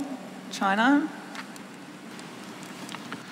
Thank you, Madam Chair. And just now, according to the interventions made by the parties, actually we do heard that there are support for indigenous people and the local communities to participate at the international level. So we suggest that these and the international levels be retained as revised by the Secretariat. Thank you. Thank you, China. I recorded mostly opposition to that. I have opposition to those language from, at a minimum, Togo, United States, Kenya, and Gabon. So that's my record. I believe that's the Secretariat's record as well. Yeah. I also have Kenya asking for the floor, so I might go to Kenya, and I'll come back to you, China. Thank you, Madam Chair. I'm sorry for getting you back. I did not get the direction that we are taking. Are we reconstituting the working group, or because there was a call for a change of a chair, and it was our proposal to reconstitute the group? Thank you, Kenya. And I did note that these are decisions directed to the Standing Committee, and it will be for the Standing Committee to decide the membership and the chairpersonship of that working group. It's not a matter for the COP. So I think we can note the comments in that regard, and the Standing Committee will make those decisions when they convene this working group. China, did you have a response to my comment? Yes, we want to propose that we launch a vote on whether we add any international levels or not.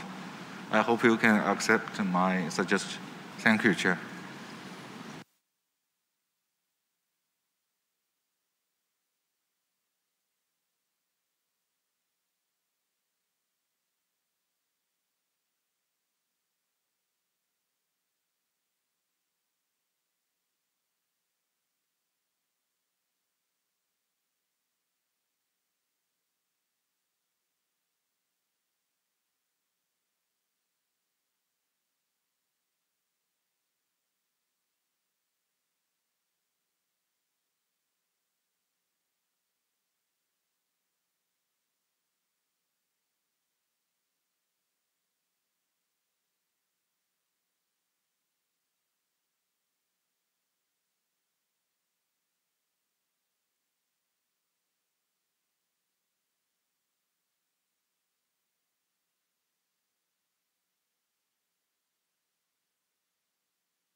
Thank you everyone for your patience. We're just getting things straight up here on the podium.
So parties, we have had a request for a vote from China.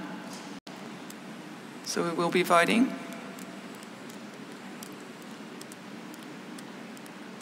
I need everyone in the party area to sit down, and I need anyone who's not a party to step out of the party area.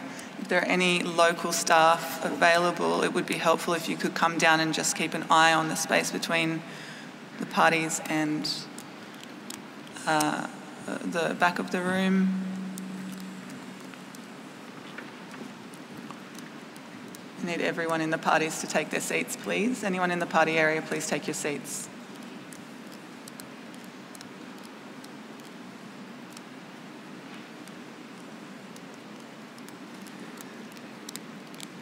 Are they ready? I still have people standing in the party area.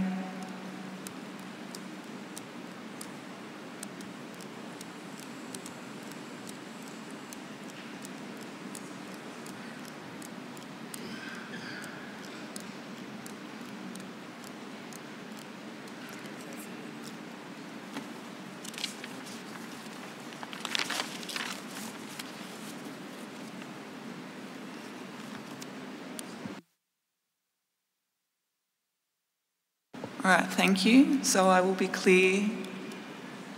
As I understand it, China, correct me if I'm wrong, but the vote you have called is on whether to insert the language around international in draft decision 19AA directed to the parties. So it is around the inclusion of the words and international.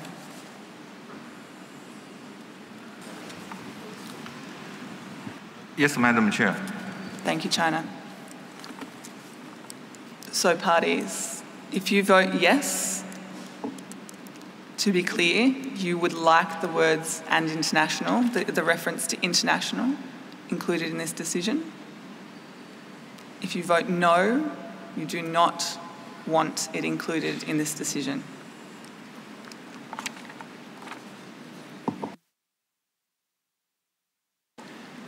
I'm not ready to vote just yet because I still have lots of people moving in the room and I cannot have that, please. It's very important.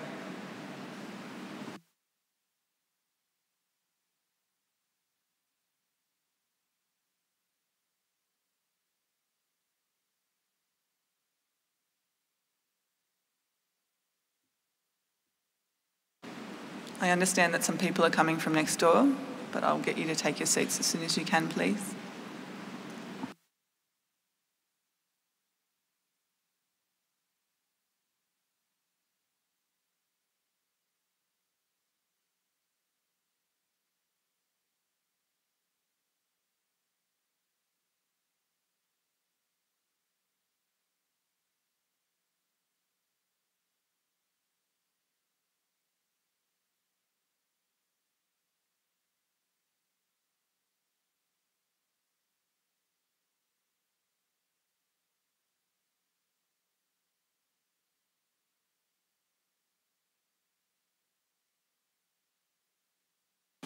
Secretariat, you have the floor. Solicitamos a los. We would like to invite delegates to take their seats so that we can vote. Ladies and gentlemen, we are going to vote now, but you have to be seated. Thank you. Thank you. Thank you, Secretariat. So I will start the voting procedure now. This is a vote on CoP19 document 13. The voting type is by normal vote. The vote of the European Union will be cast by the individual member states. Since this is a vote on a substantive matter, the decision will be adopted by a 2/3 majority.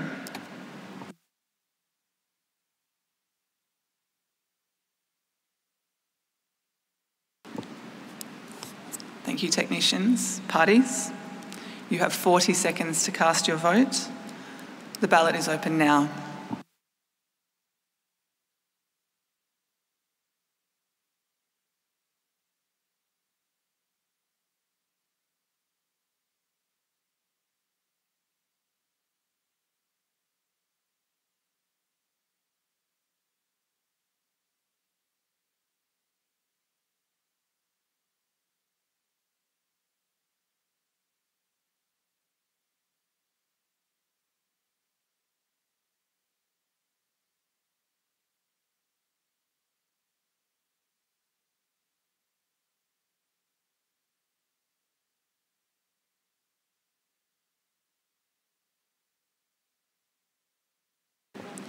Forty seconds are up. The ballot's now closed.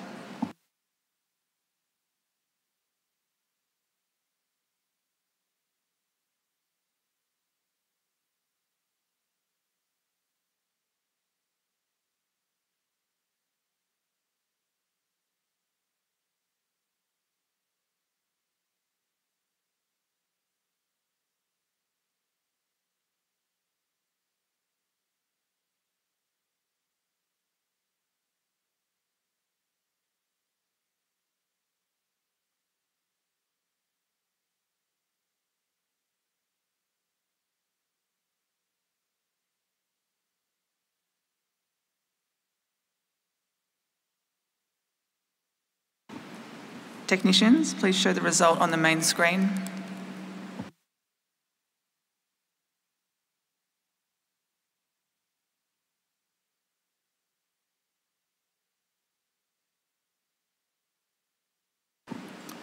So the vote is not adopted by a 2/3 majority. Technicians, please show the individual votes of the parties on the screen now.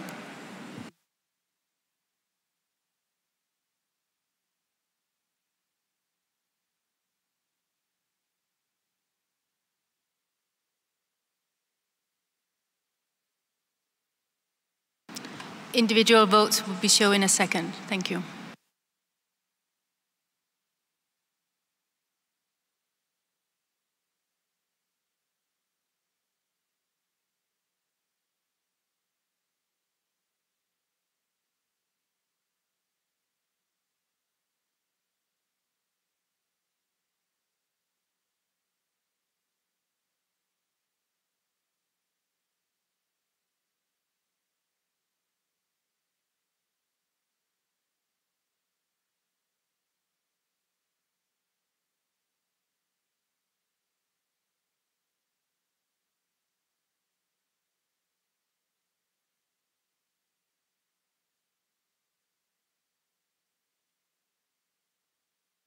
I know the text is small and it moves fast, parties, so I would give you a little while to take a look.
Thank you, parties. Hope that's enough time for you to have seen the votes. So we have not adopted the language on international, so we have our recommendations stand as per the recommendations that I read out when we concluded the matter.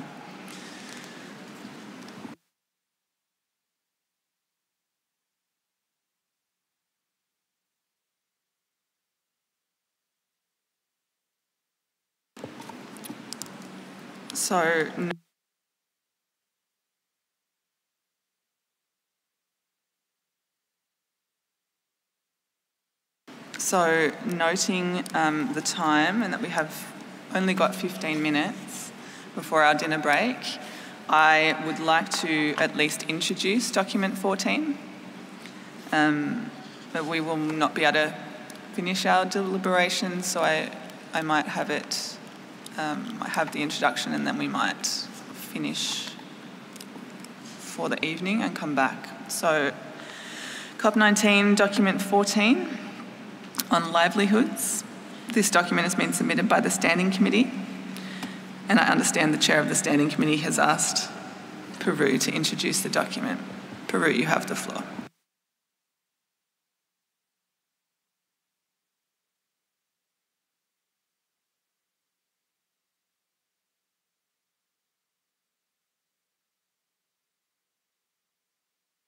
Technicians, can you give Peru the floor, please? Yeah.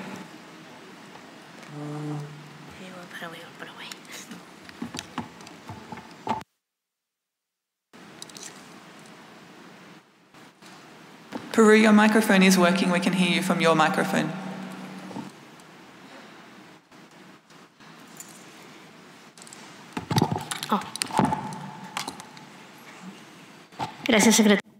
Thank you. It's a pleasure for Peru to introduce CoP19, DACA 14, as chair of the Working Group on Livelihoods.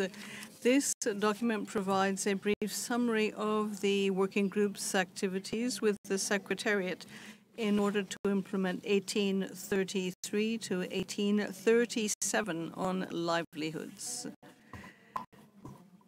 As was said at SC 74, the Secretariat has made headway with respect to compiling reports on CITES and livelihood, and has worked to prepare guidance on how to maximize the benefits for indigenous peoples and local communities, as well as with respect to CITES implementation and trade in CITES listed species.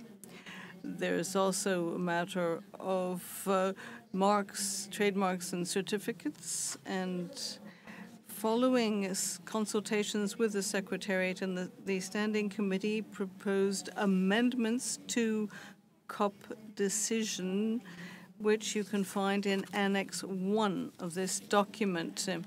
This is in the interest of continuing our consideration of livelihoods and provides adjustment to the mandate. You will see we have with respect to the guidance that was referred to earlier will be included in the working group's mandate. The Secretariat has made a suggestion and to have 1833B Rev CoP19 directed to the parties to have little b moved to the draft on the involvement of IPLCs in Annex 1 of Document 13. This would avoid or deal with the problem of overlap in the work of the working groups on livelihood and the involvement of IPLCs. And this was raised by Peru at SC 74. And this would enable the groups to work in synergy with a clear mandate for each one. And we would agree with the Secretariat's proposal. Thank you, Madam. Thank you, Peru. I'd like to open the floor for parties. I see Burkina Faso. That's good.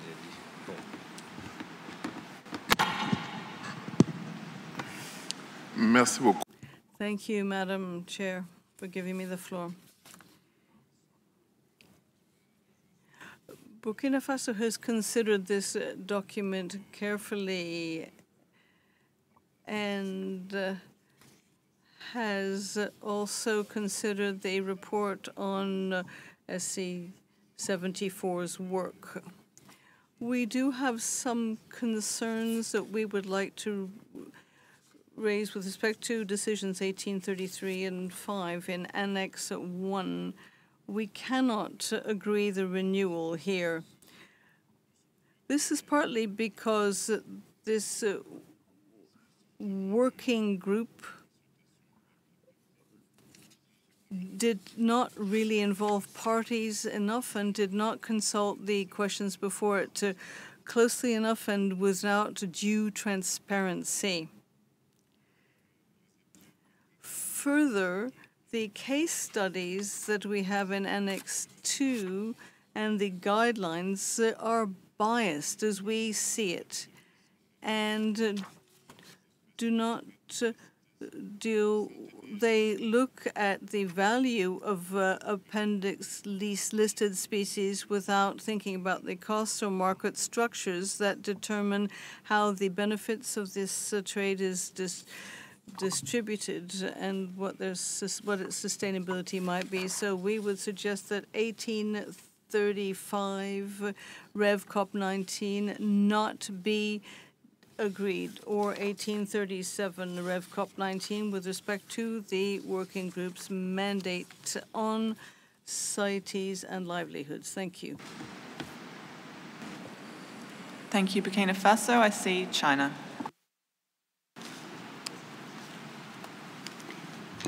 Thank you, Madam Chair.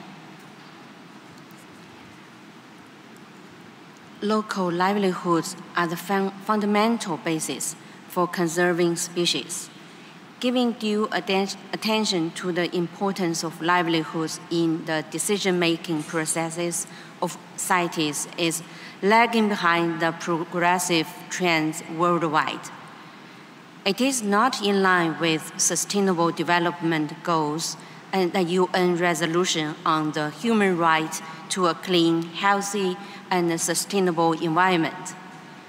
Madam Chair, as with the DOC 13, this issue is nothing new, and in order to meet internationally agreed upon human rights standards, a scaling up of resources and political will is imperative. China supports adopting the revised draft decisions in Annex 1 to CoP19 DOC 14. Thank you, Madam Chair. Thank you, China. I see Togo, followed by Mexico.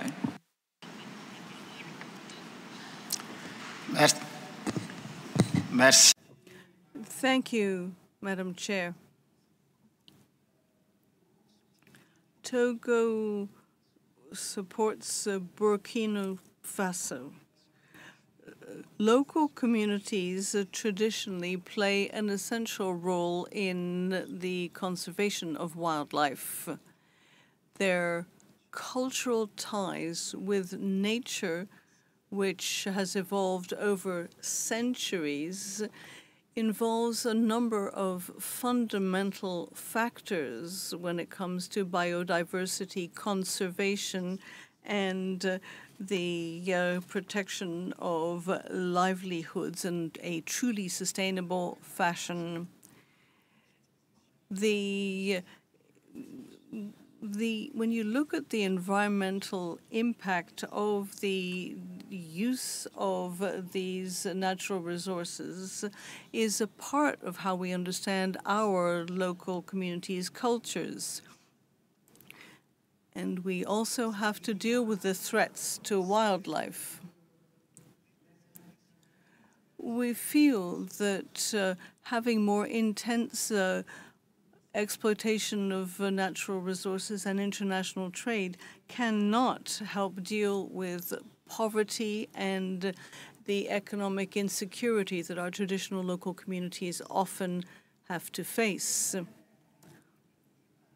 Furthermore, it is not enough to talk about the monetary benefits to trade in CITES listed species without taking into account the negative impact of such trade. We also have to think about how these benefits are distributed. Often it is, in fact, economic players and multinational corporations that benefit from trade in these species rather than local communities. We, therefore, are opposed to the revised decision 1833 Rev CoP19 through to 1837 Rev CoP19. With respect to the intercessional working group on CITES and livelihoods. Thank you, Madam Chair. Thank you, Togo. Mexico, you have the floor. Gracias. Thank you, Madam.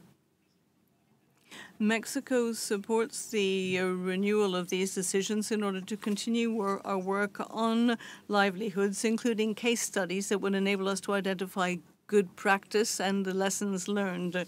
The revision of the ways of obtaining maximizing benefits for local communities and the look at trademarks, certification and traceability of CITES-listed species produced by indigenous peoples and local community, and the development of studies on best cases and ways of looking at how to apply Rev Conf 16.6 Rev. And we do have some difficulties, Madam, with the Spanish version of the document, which is different from Doc 14 in English. We would request that the Secretariat look at A and C of Decision 1833, because we have found some inconsistency in the language and which affects the actual meaning of the text. And we would be happy to provide the Secretariat with our observations in writing. Thank you. Thank you, Mexico. That would be helpful. So we have 5 more minutes of this session. I have recorded all of the parties that have requested the floor. I won't be able to take all of you in 5 minutes, but I will take a couple more, probably one by one, and then we will have to recommence this issue after our evening break. So next on my list is Israel. Israel, you have the floor. Thank you, Chair.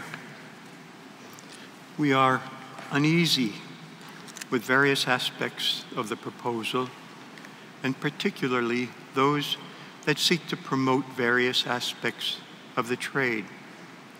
An example of this is a suggestion of creating a CITES certification mechanism. It is obvious that such certifications would be used to endorse or facilitate the marketing of specimens of CITES-listed species. But CITES is a regulatory agreement and should not be engaged in promoting the trade that it regulates.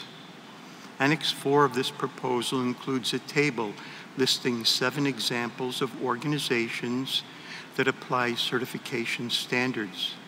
We've looked into these 7, and we agree that all seem to be reputable organizations that apply reasonable standards. But each of these organizations is an NGO. Some are registered charities, others are foundations, other nonprofit groups. None of these are government agencies. None are treaty organizations. And that is as it should be. We, as a convention, a multilateral convention, must avoid endorsing, certifying, or promoting any aspect of the trade that we are responsible to regulate and sometimes to enforce.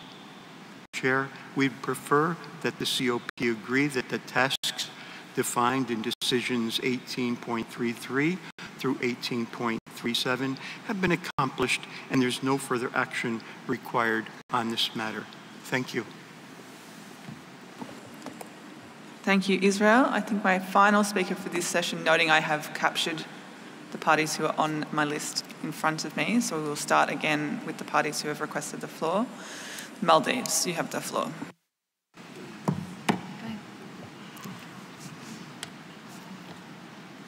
Thank you, Madam Chair. Maldives thanks the Standing Committee for the document 14 on livelihoods. Maldives is a country that is heavily dependent on our biodiversity. In this regard, Maldives is dependent on the use of CITES-listed species that contributes to the livelihood of local communities.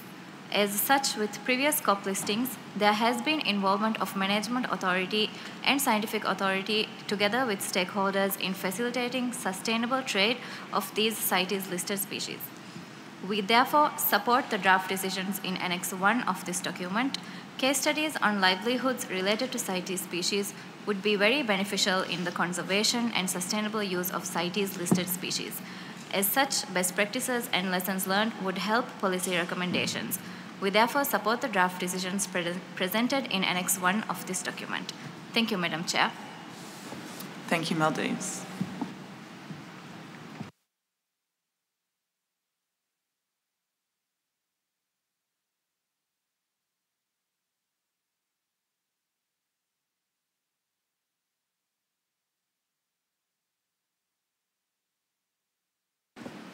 Okay, thank you, everyone. We will put a pin in our discussions and return after our evening break. I'm going to ask the Secretariat to make some housekeeping and logistics announcements, and then we'll break. Thank you, Chair. Please note that the drafting group under item 88, the communication concerning amendments to the appendices, will be meeting during this break at 5:30 in room ISTMO 2. So the drafting group under item 88 will be meeting in ISTMO 2, it's on the upper level, at 5:30. And then please remember to take your cards with you as you leave. and I'm sure we should be here 6:45, Chair. 6:45, please, parties and observers.